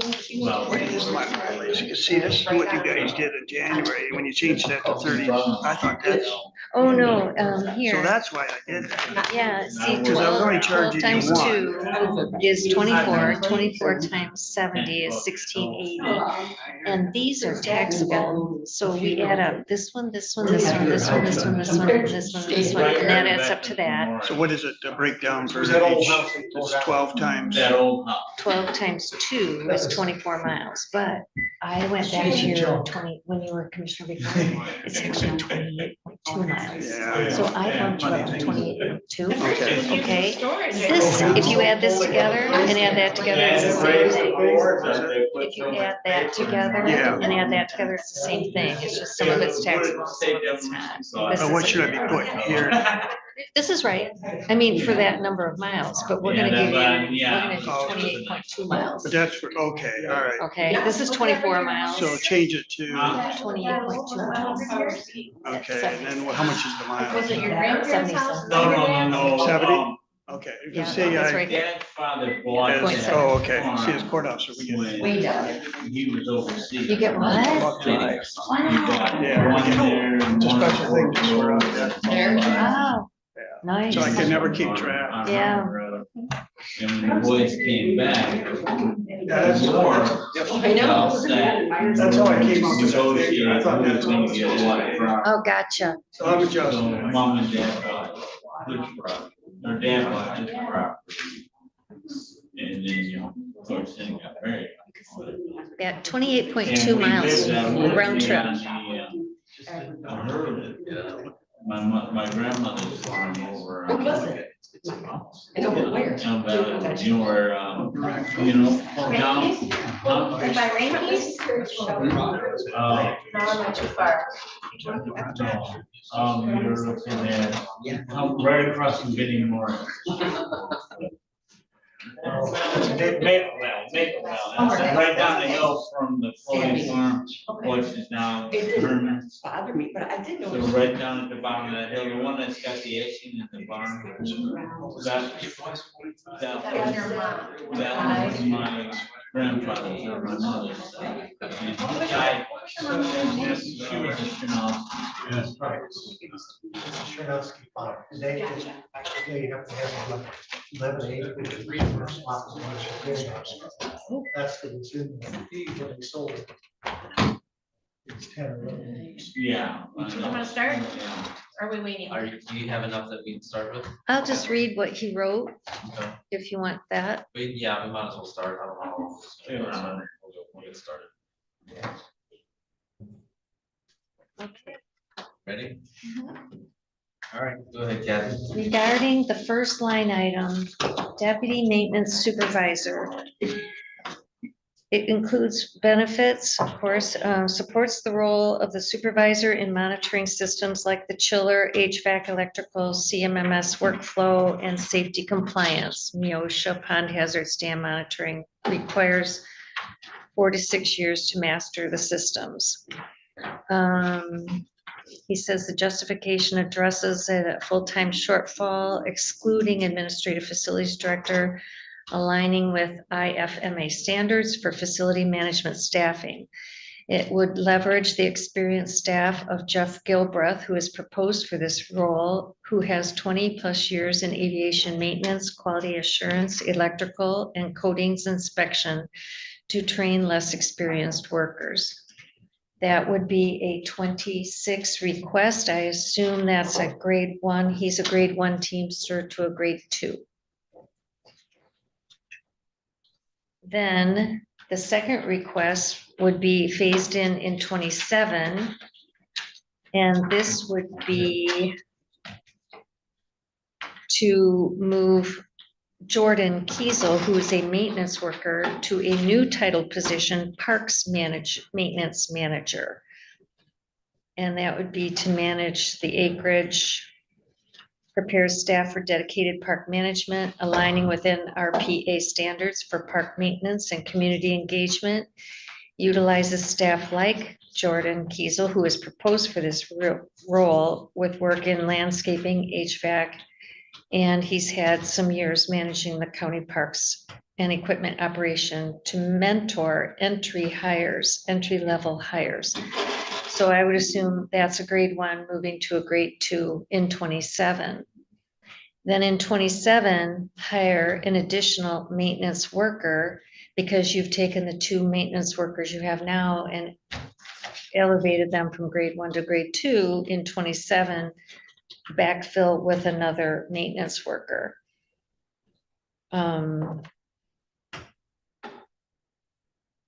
And that, well, it says maintains 2 workers, one shared with parks initially, transitioning to full-time parks as growth occurs for sustained coverage of facilities, parks, dams, and towers. If he's elevated 2 people, There's 2 seasonals.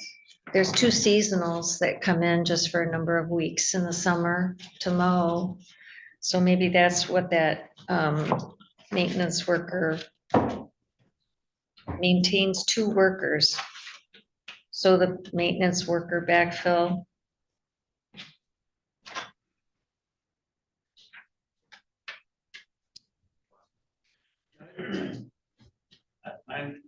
I think we have to resist being top heavy. And I'm glad we have a facilities manager, but we need to make sure that we don't get too many levels on maintenance staff, I think. And I think we ought to give our facilities manager the message that we can't do a lot of promotions and put people managing, because whenever you create a management position, then you gotta bring in new staff for that person to manage. And I just think it's a challenge that we need to face, and I'm sorry Pat's not here, because I tell him that, because I really do believe that we need to see him out and about and see the staff out and about, and everybody's got to be pitching in. We don't need 2 or 3 levels. So that's my position. Yeah, I agree with that. Anybody have consensus with that? So what you're recommending is just one position upgrade, Mr. Wessel? Or just leave all I would leave Deny the all. status quo full. status quo? Yeah. And did you address the overtime issue?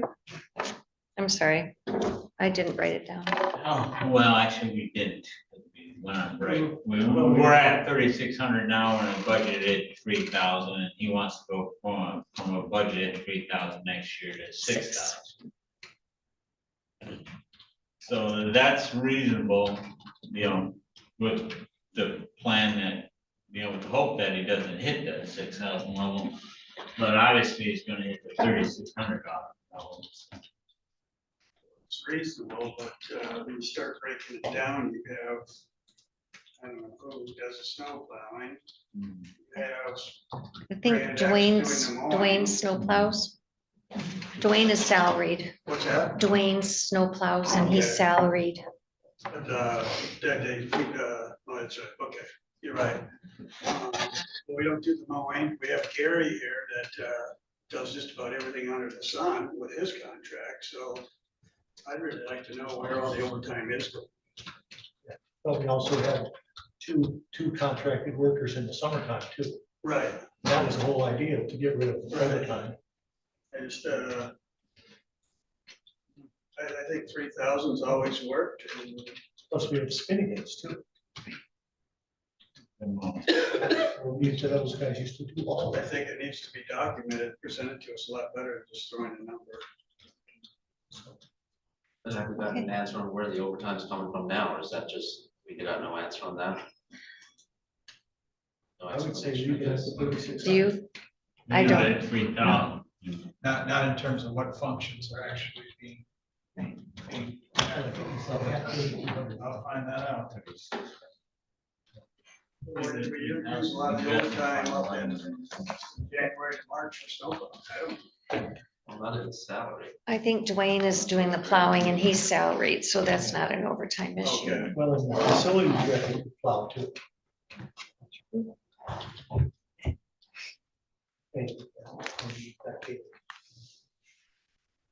All right, so what's the status on that? That is, We just stay the status quo Okay. right now. that's going right. And then I did bring up to the administrator yesterday that in the Parks and Rec, or not Parks and Rec, Building and Grounds, sorry, you wanted to know what the cell boosters were. The 2,600 and administrator got They have information. described it here. Yeah, Did you get one of these? Yes. Okay. That's what he said. Yes. Yeah, the cell boosters would be a one-time only cost, about $1,300 each. They would be installed near the barn, and it covers only about 20% of the park. An alternative would be to use Starlink. And you get about 80% coverage of the open areas. Those are approximately, the 5-year cost of that would be $9,000, but it gives me it's about an annual cost of $1,200 per park for the Starlink, to add the Starlink as well. That would permit public use of that.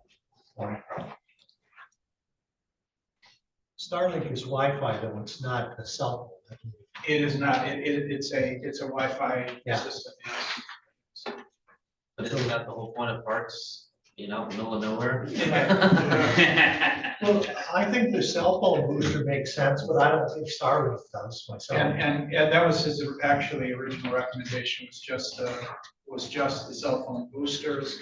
The Starlink was to extend that to the public if that was something you wanted to do. So approving the Starlink, or excuse me, the cell phone boosters would be acceptable. Well, and the booster is a one-time expense, where Correct. Starlink is continual expense. It's about $100 a month Yeah. per park.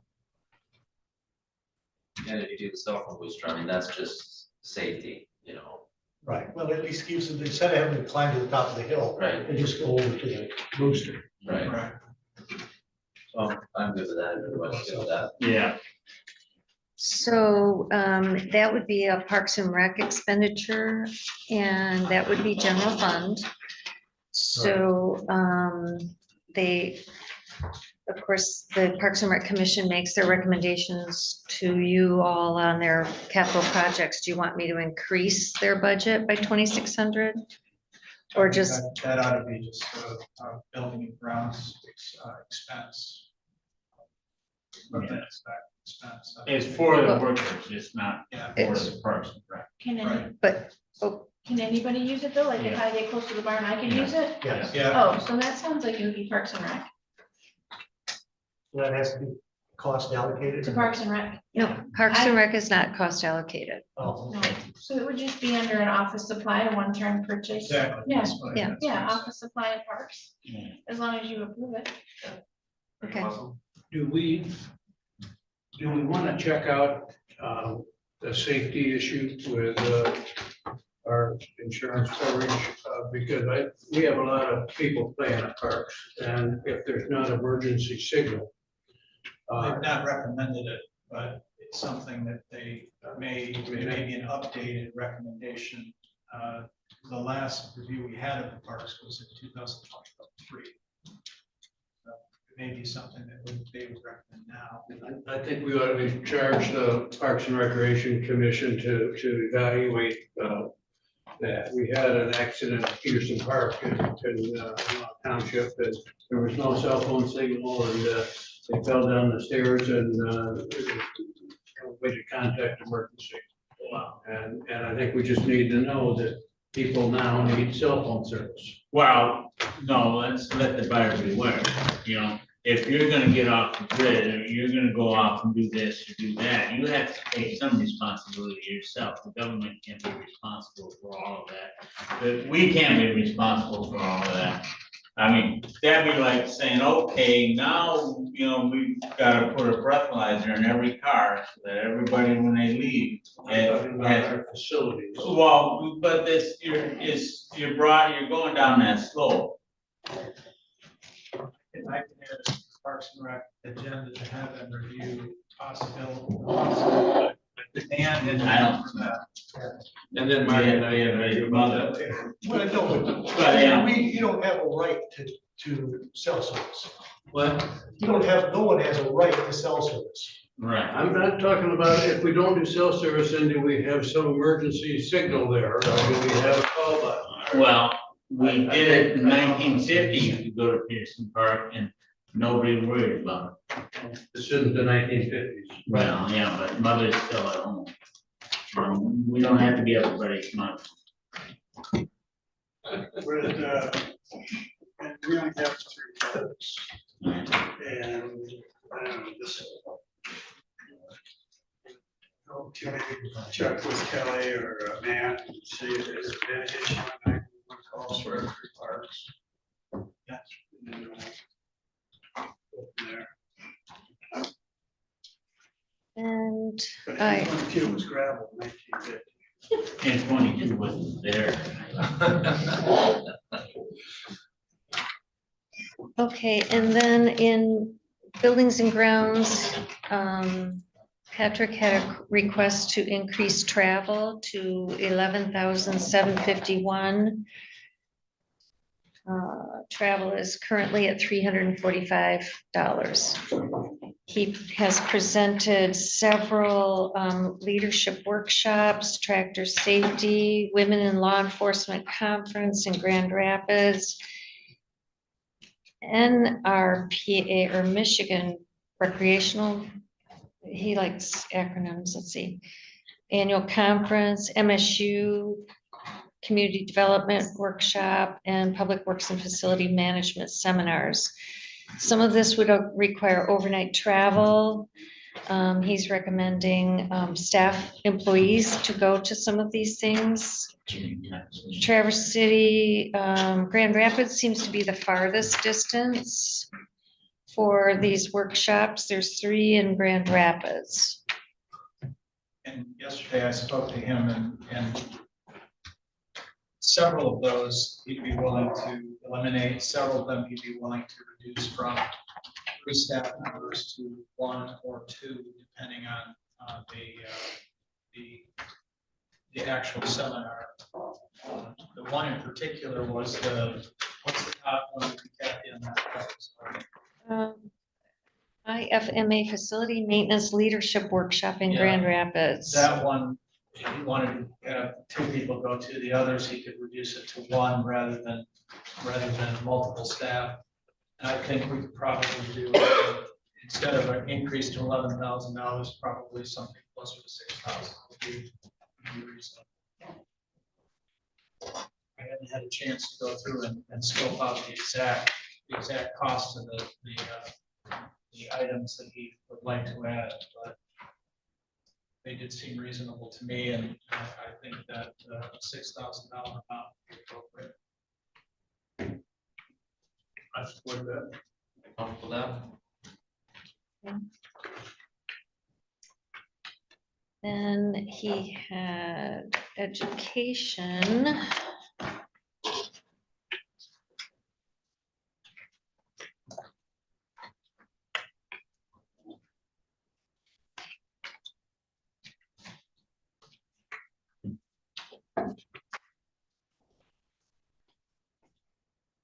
His budget is 1,400 for education.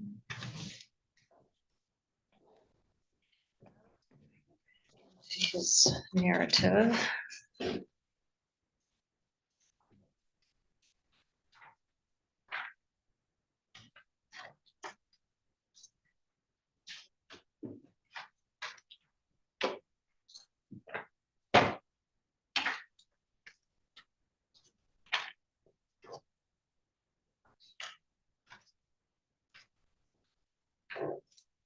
He's looking for 3,600.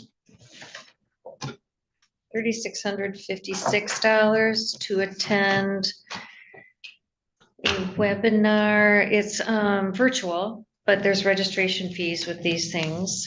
Webinar on secure facility management.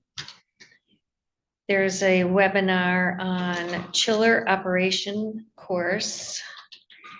And there is a virtual webinar on Certified Park and Recreation Professionals Program.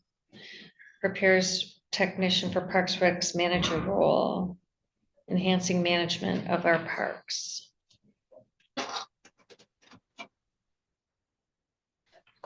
And it looks like it's all virtual. And I was in support of those 3 initiatives.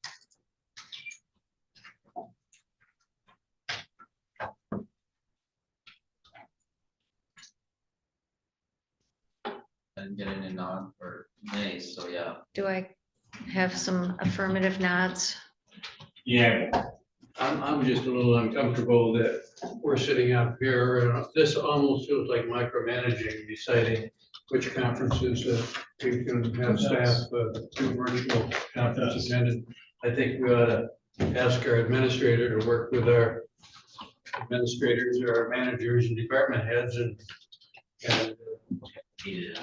we don't need to do that. I think the main thing was you were asking for an increased line item, right? Right. So we're just okay with that, and. which is administrator can expanding, figure out- they can figure out what it's for. Right. Okay. Yeah, because anything touched in this one will be spread against all the departments. Right. So whatever you increase in building and grounds increases everybody else's. Oh, for training. Yeah, so whatever number you add to. Yeah. So then Kathy spreads that amongst the departments. Okay, and then he took on a software program called Limbo, which helps with work distribution, assignment of tasks, and that has an annual subscription fee, and I think it's 2,600, I think. So that will increase the contractual.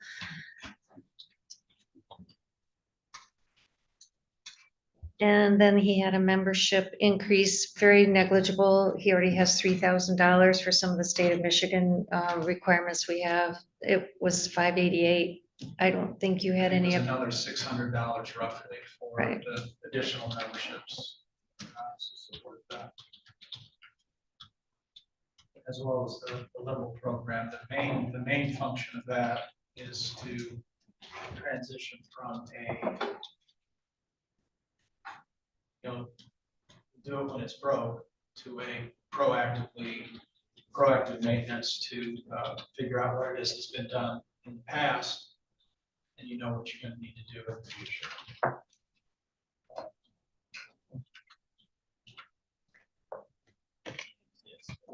I think those, that, oh, I suggest that we ask our administrator to meet with the facilities director and come back and build that into the budget to make some decisions about what we ought to be attending.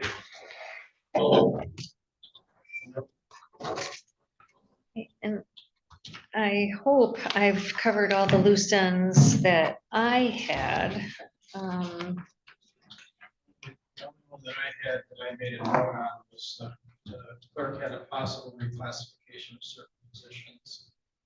Didn't really have any detail on that, but if that's something that we'll discuss. The clerk is here. I know. I think she might have some additional I have information. no details at this point. I didn't know if you were entertaining that. I thought it was off the table, and then I heard Commissioner Wessel had stated that he went and talked to an employee, and one was gonna be reclassified, so I didn't know if you were looking at those across the board, so that I should put things together, or if that was just a one case, because I heard that case, but I hear that you did back off on these, so I don't know what your position is, because it's a lot, not afraid of the work to do it.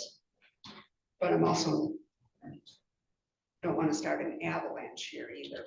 Yeah. Because once you do one, which you've tentatively done, it opens the door to more. So before I go and do the work, because the budget hasn't been adopted yet, I guess I'd like to know what your things are, because I know what I'm going to use as my comparables for my positions, at least for one, is going to be the court. So I don't know if it's something you're willing to entertain, or if you already know in your heart of hearts, it's a flat out no at this point. I don't know, commissioners. Any guidance? Well, I heard you address it to me. The sheriff came and asked for that, the undersheriff asked for that. I received a call from the staff person said that I'd come over and see my workspace, and I did that. I'm not looking to do that very much, and I didn't initiate that. I was responding to a request that I had, and I took it. And I was sold on the need. We had somebody in there that I thought had responsibilities where she was the only one with that kind of responsibility that wasn't classified at that level. So I saw it as a corrective action, not an action to do it just because she deserved it. It was because that looked to me like how other positions at that level were being paid in other offices. I'm looking for a position, not the person, because I think we have to be very cautious, of course, about that. But if that's the protocol, I can accomplish that if it's going to be entertained, and I'm happy to invite commissioners to do that to accomplish this. I'm not really getting any nods, so. So probably I not, just want to know so, if it's yeah. just a one time for one Okay, so, person yeah. versus a position. Probably good. That's what I'm hearing. Apparently. Am I correct? Apparently. I wasn't for it. Okay, well, was there even consensus that you're doing it?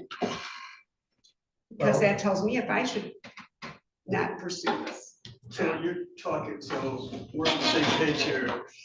So I like leaving names out of it. That's where we get in trouble. Correct. Personalities. We're talking about positions. So we're talking about your assistant.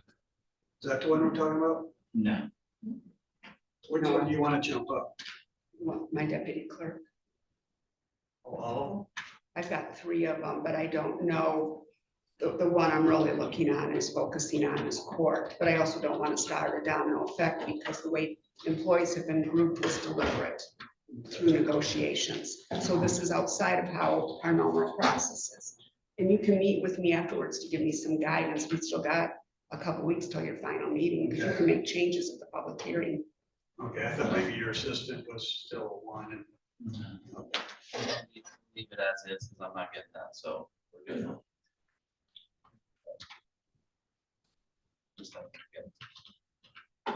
The only other thing that I would report is, when we talked last at the meeting last week, we did not have the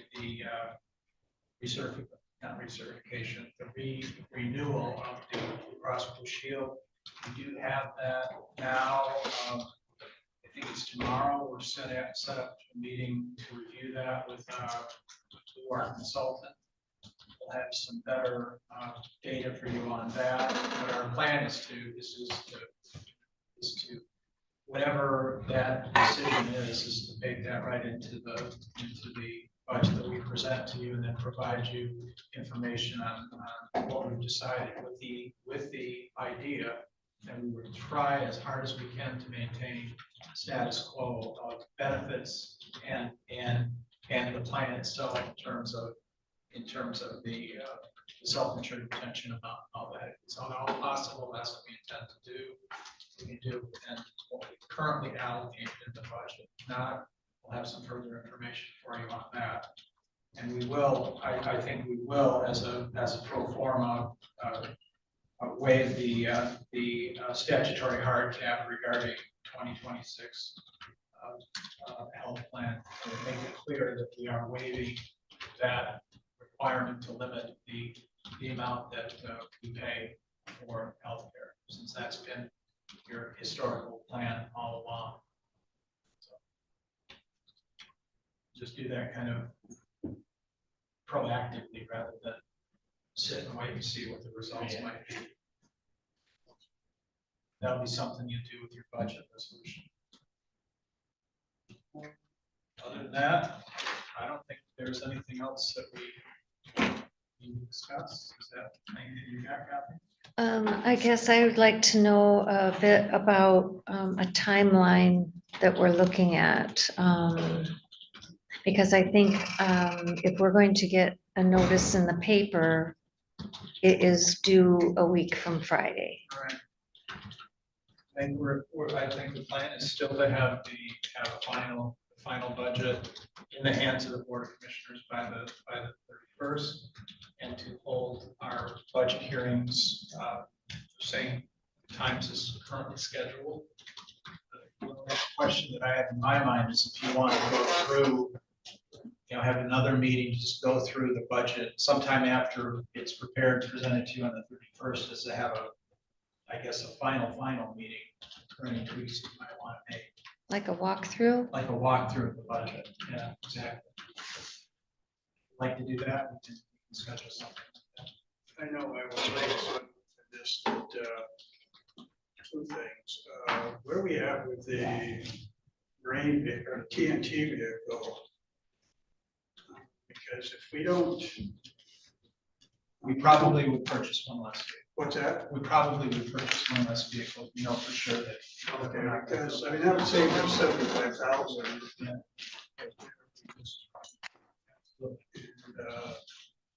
And then I did do some work, we'll talk about that probably another time, with Enterprise. Train Travers and what they're doing and where they're.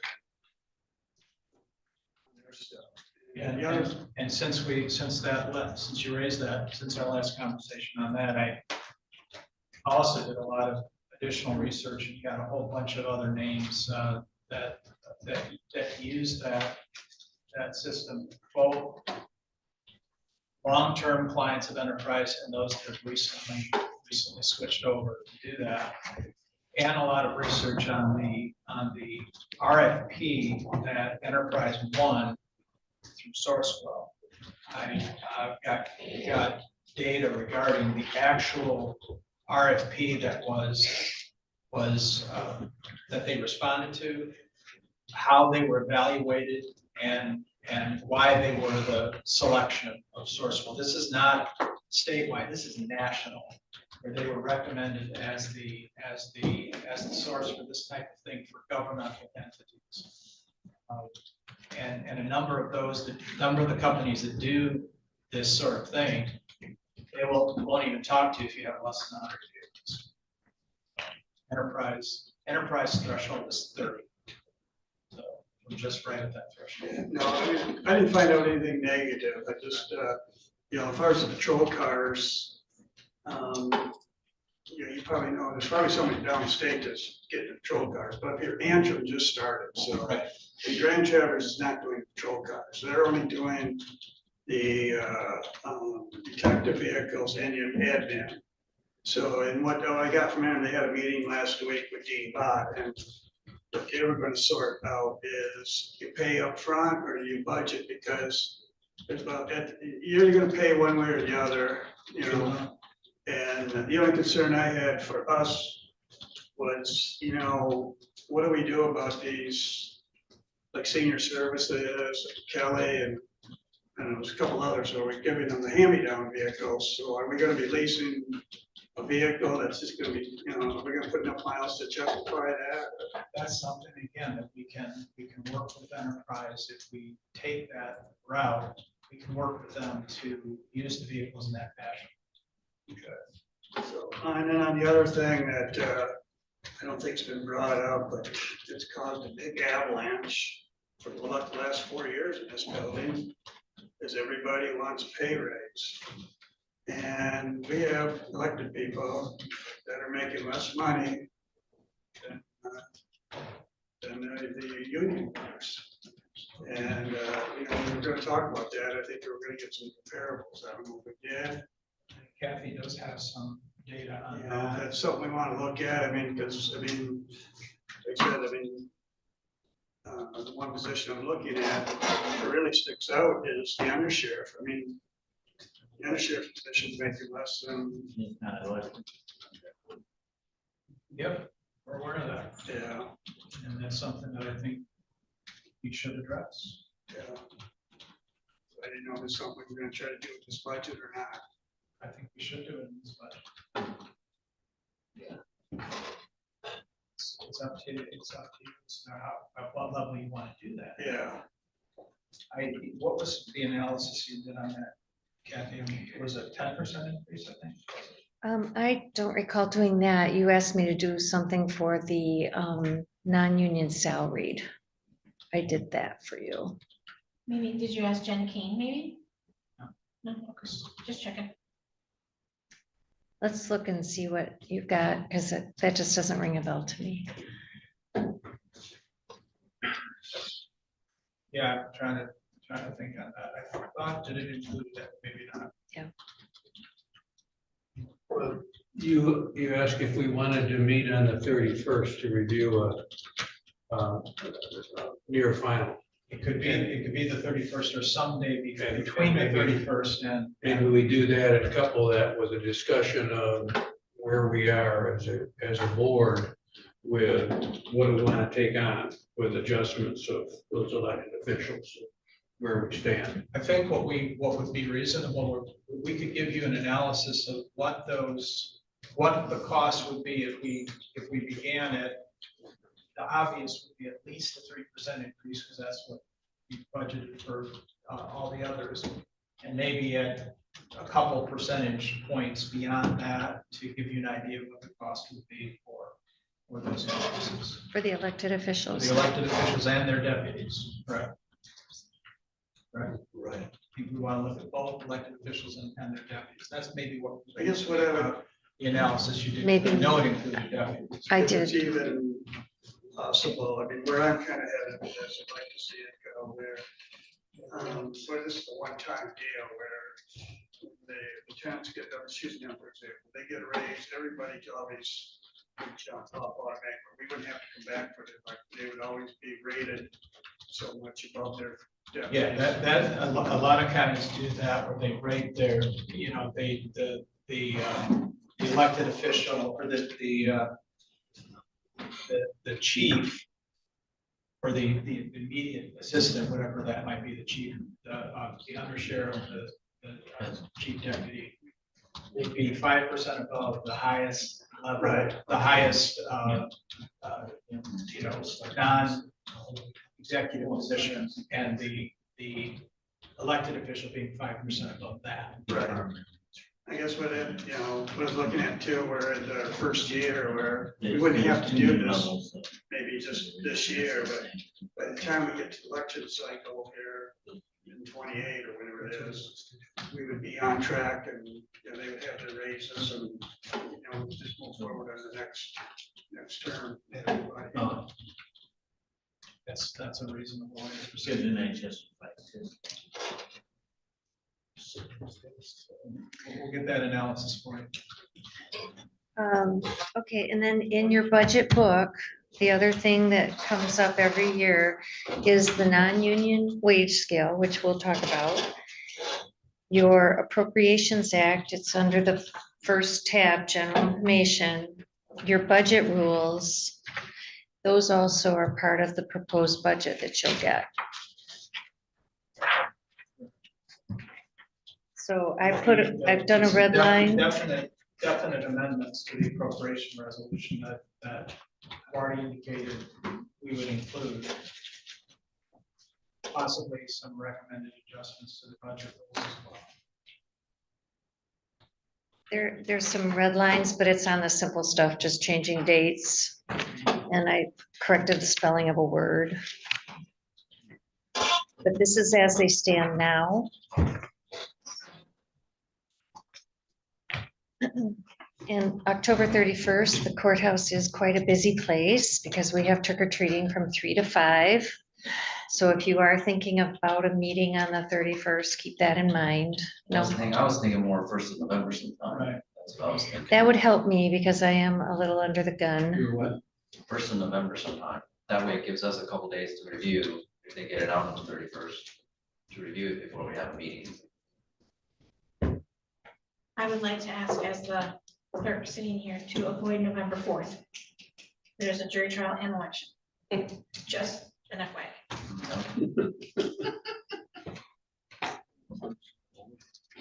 Well, do we have to set that date today, or? You can if you would like. We've got 2 commissioners missing. I know, should we try to do it? Huh? That's unfortunate. We can do that, or we can have a Warren or somebody send out an email. November 6th or 7th. Except Thursday or Friday. I'll be in Denver. I'll be in Denver. It's all about you. So actually, yeah, All right. now we're back first. Who's that? In church first. So what about the 3rd? So Monday? Because the 4th is an election day and a jury trial. Wednesday is probably the jury trial still. Nope, it's just a 1 day. Well, The 3rd is great. 3rd's good. Or Wednesday would give me a little more time in case I'm, Or the Oh, I got a Board of Appeals here. Right here. Board of Health. If you take a break, we can get a calendar to make sure this room is available. Yeah, this room, I think this room is. occupied. What time is it? You gotta ask me. 9:30 there, 11 o'clock here. Go to each one of the sites first, and I think we started at 11 here, 5th. There's 2 properties for review. say the third didn't work? Third would work for me. It's just. Is that a Wednesday? It's Monday. Oh, gee, sure, why not? Mental structure. Yeah, third. Third, what time? We can find out, we'll just need to find out and make sure that the boardroom's not being used for something else. Oh,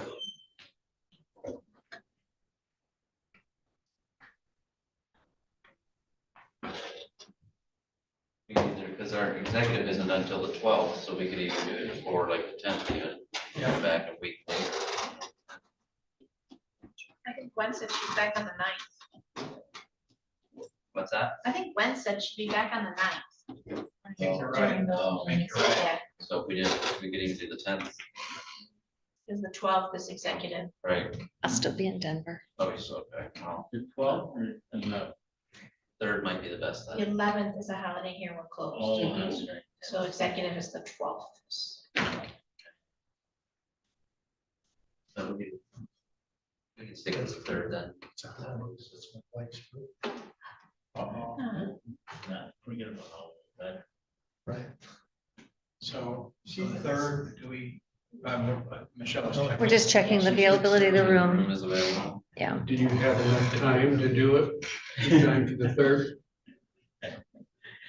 we're gonna make it work. They're having a big ceremony for you. I mean, we really need to, we committed to get you the final budget on the 31st of October, so yeah, we'll be ready for the meeting on the 3rd. I mean, you could do the afternoon on the 4th if it helps you out. It's just, there'll be like 75 cars here, you know, that Tuesday morning. That's all I was thinking is, you know. But if you want to do it the afternoon on the 4th, Well, jury selection. yeah. Oh, here's a calendar. oh, I only looked at the third. Do you want me to go check the fourth now? No. I mean, I'm not complaining. Is third Third fine? open? The third is fine. I can go look for the fourth if you want. Let's do it on the 3rd. Maybe in the Stick with the afternoon. third. Stick with the third. What time? The afternoon help, so we'll give you an extra Yeah. half day. Yeah, this took me by surprise today. I'd say 2 or 3. 1 1, 2, 3. 1 o'clock. One would be better. How much time do you think you want to spend? 30 minutes. Well, Alan will How be much back, time so does you anybody can- else? We got Alan. We gotta calculate how much we have extra there. Yeah, right. I think 1 would be fine if you stuck to that. I think it'd be fine. 1 p.m. All right. And I'd like to improve on my process. Last year, I did not complete the process as well as I had thought I did. Do I turn in their books and I put the proposed in their books? That, or if they would just like you to hand them so they can keep their notes, it's up to them. Okay. I will give you the proposed in maybe a pale green color, and you can insert it in your book. Yeah, instead of BOC work session changes, it will say proposed to adopt.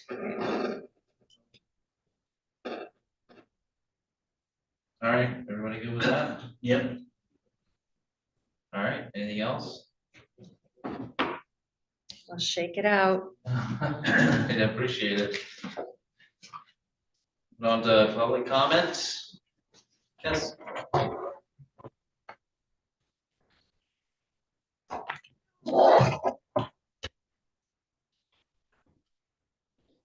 Not planned, not written down, sometimes not the best of ideas.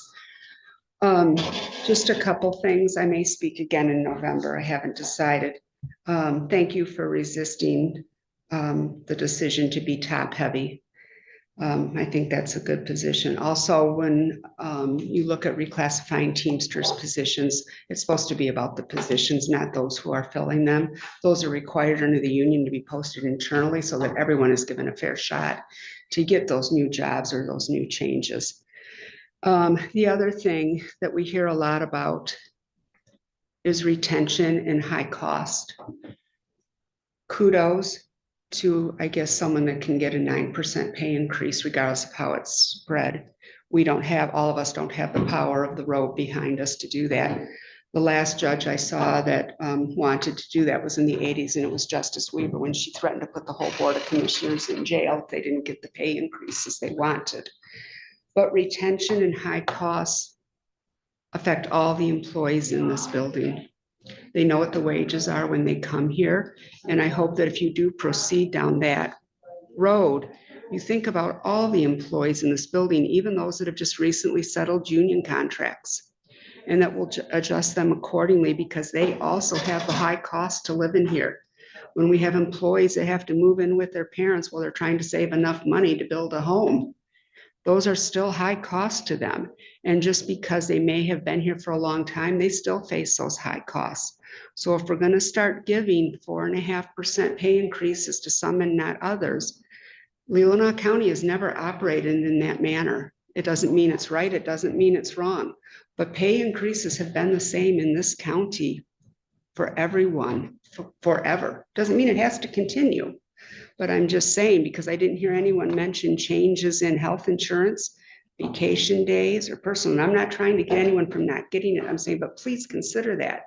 Because the cost to live here is no different for that employee that makes $21 an hour trying to make it and live here than the employee at the other end of the spectrum. So I just hope that you can consider that. I know I hear a lot about that. But it just brought up old times because this has been brought up before and it's always been stopped at the admittance and it never went any further. But eventually it was going to come. It's not the first time we've heard that. I would just ask if you're going to do it, you think about all those other employees, regardless of whether or not they've settled a contract. Fair is fair. The line's not going to be held. That's all I got. Thank you. Thank you.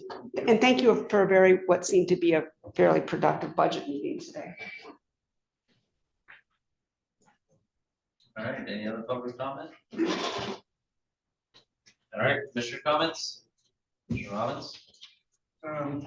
Apologize for being late here today, but I took it upon myself to, for the rest of you board members, I didn't ask yet, but I went down south early this morning, picked a whole bunch of pumpkins and delivered them to the Child Development on behalf of this board, and I also dropped off another batch down to Sutton's Bay Preschool on behalf of this board. You. Well, the board chair asked me to stop and pick up 8 dozen donuts for the Halloween party on behalf of the board. So I will be doing that before the Halloween party. So at our budget meeting, if you want to pay the chair for a dozen donuts, please feel free to do that. We'll have them here. We've done that for the last several years. And so we'll make sure they're here. I thought new chair always paid for them. Well, he will if you guys don't. And we are too many, well, that's right. All right, Commissioner Bunny? Yeah, I had got a phone call from a realtor about the septic ordinance in that they didn't believe that they were being thorough enough in their inspections. So I went down and talked with Eric about it. And what was happening is after the people moved in, the toilets weren't flushing right. So come to find out that the lines were plugged. And she was feeling, the realtor, I shouldn't say the realtor was feeling that they weren't doing a thorough inspection. And Eric said that what's happened is they can't get into the house, they can't check the lines. So he said that it probably were a couple of homes where they haven't been able to get in. It's been more than a couple. But he said, because she talked about it being the second time this has happened, that once the people got the home, it had been inspected and approved, but the lines were not, were not working properly. So he said that if you get that call, let them know that they have to get into the house in order to check that. They can check the well from the outside, usually from the outside faucet, so they don't have to get into the house. But if they don't, then they can't check that line. Otherwise, they will check it. So he's going to have a meeting with his staff and make sure that they try to make sure they get into the home and set it up. So just if you get any of those calls, just know that they are trying to do something about it, and they do try to inspect it. So. Comments? All right, well, Appreciate everybody's work on the budget and for our finance director, for help, and administrator, and work for November 13th to go over everything. So I appreciate everybody's work on that. And with that, adjourned. Just confirm. Look at the first. Hard.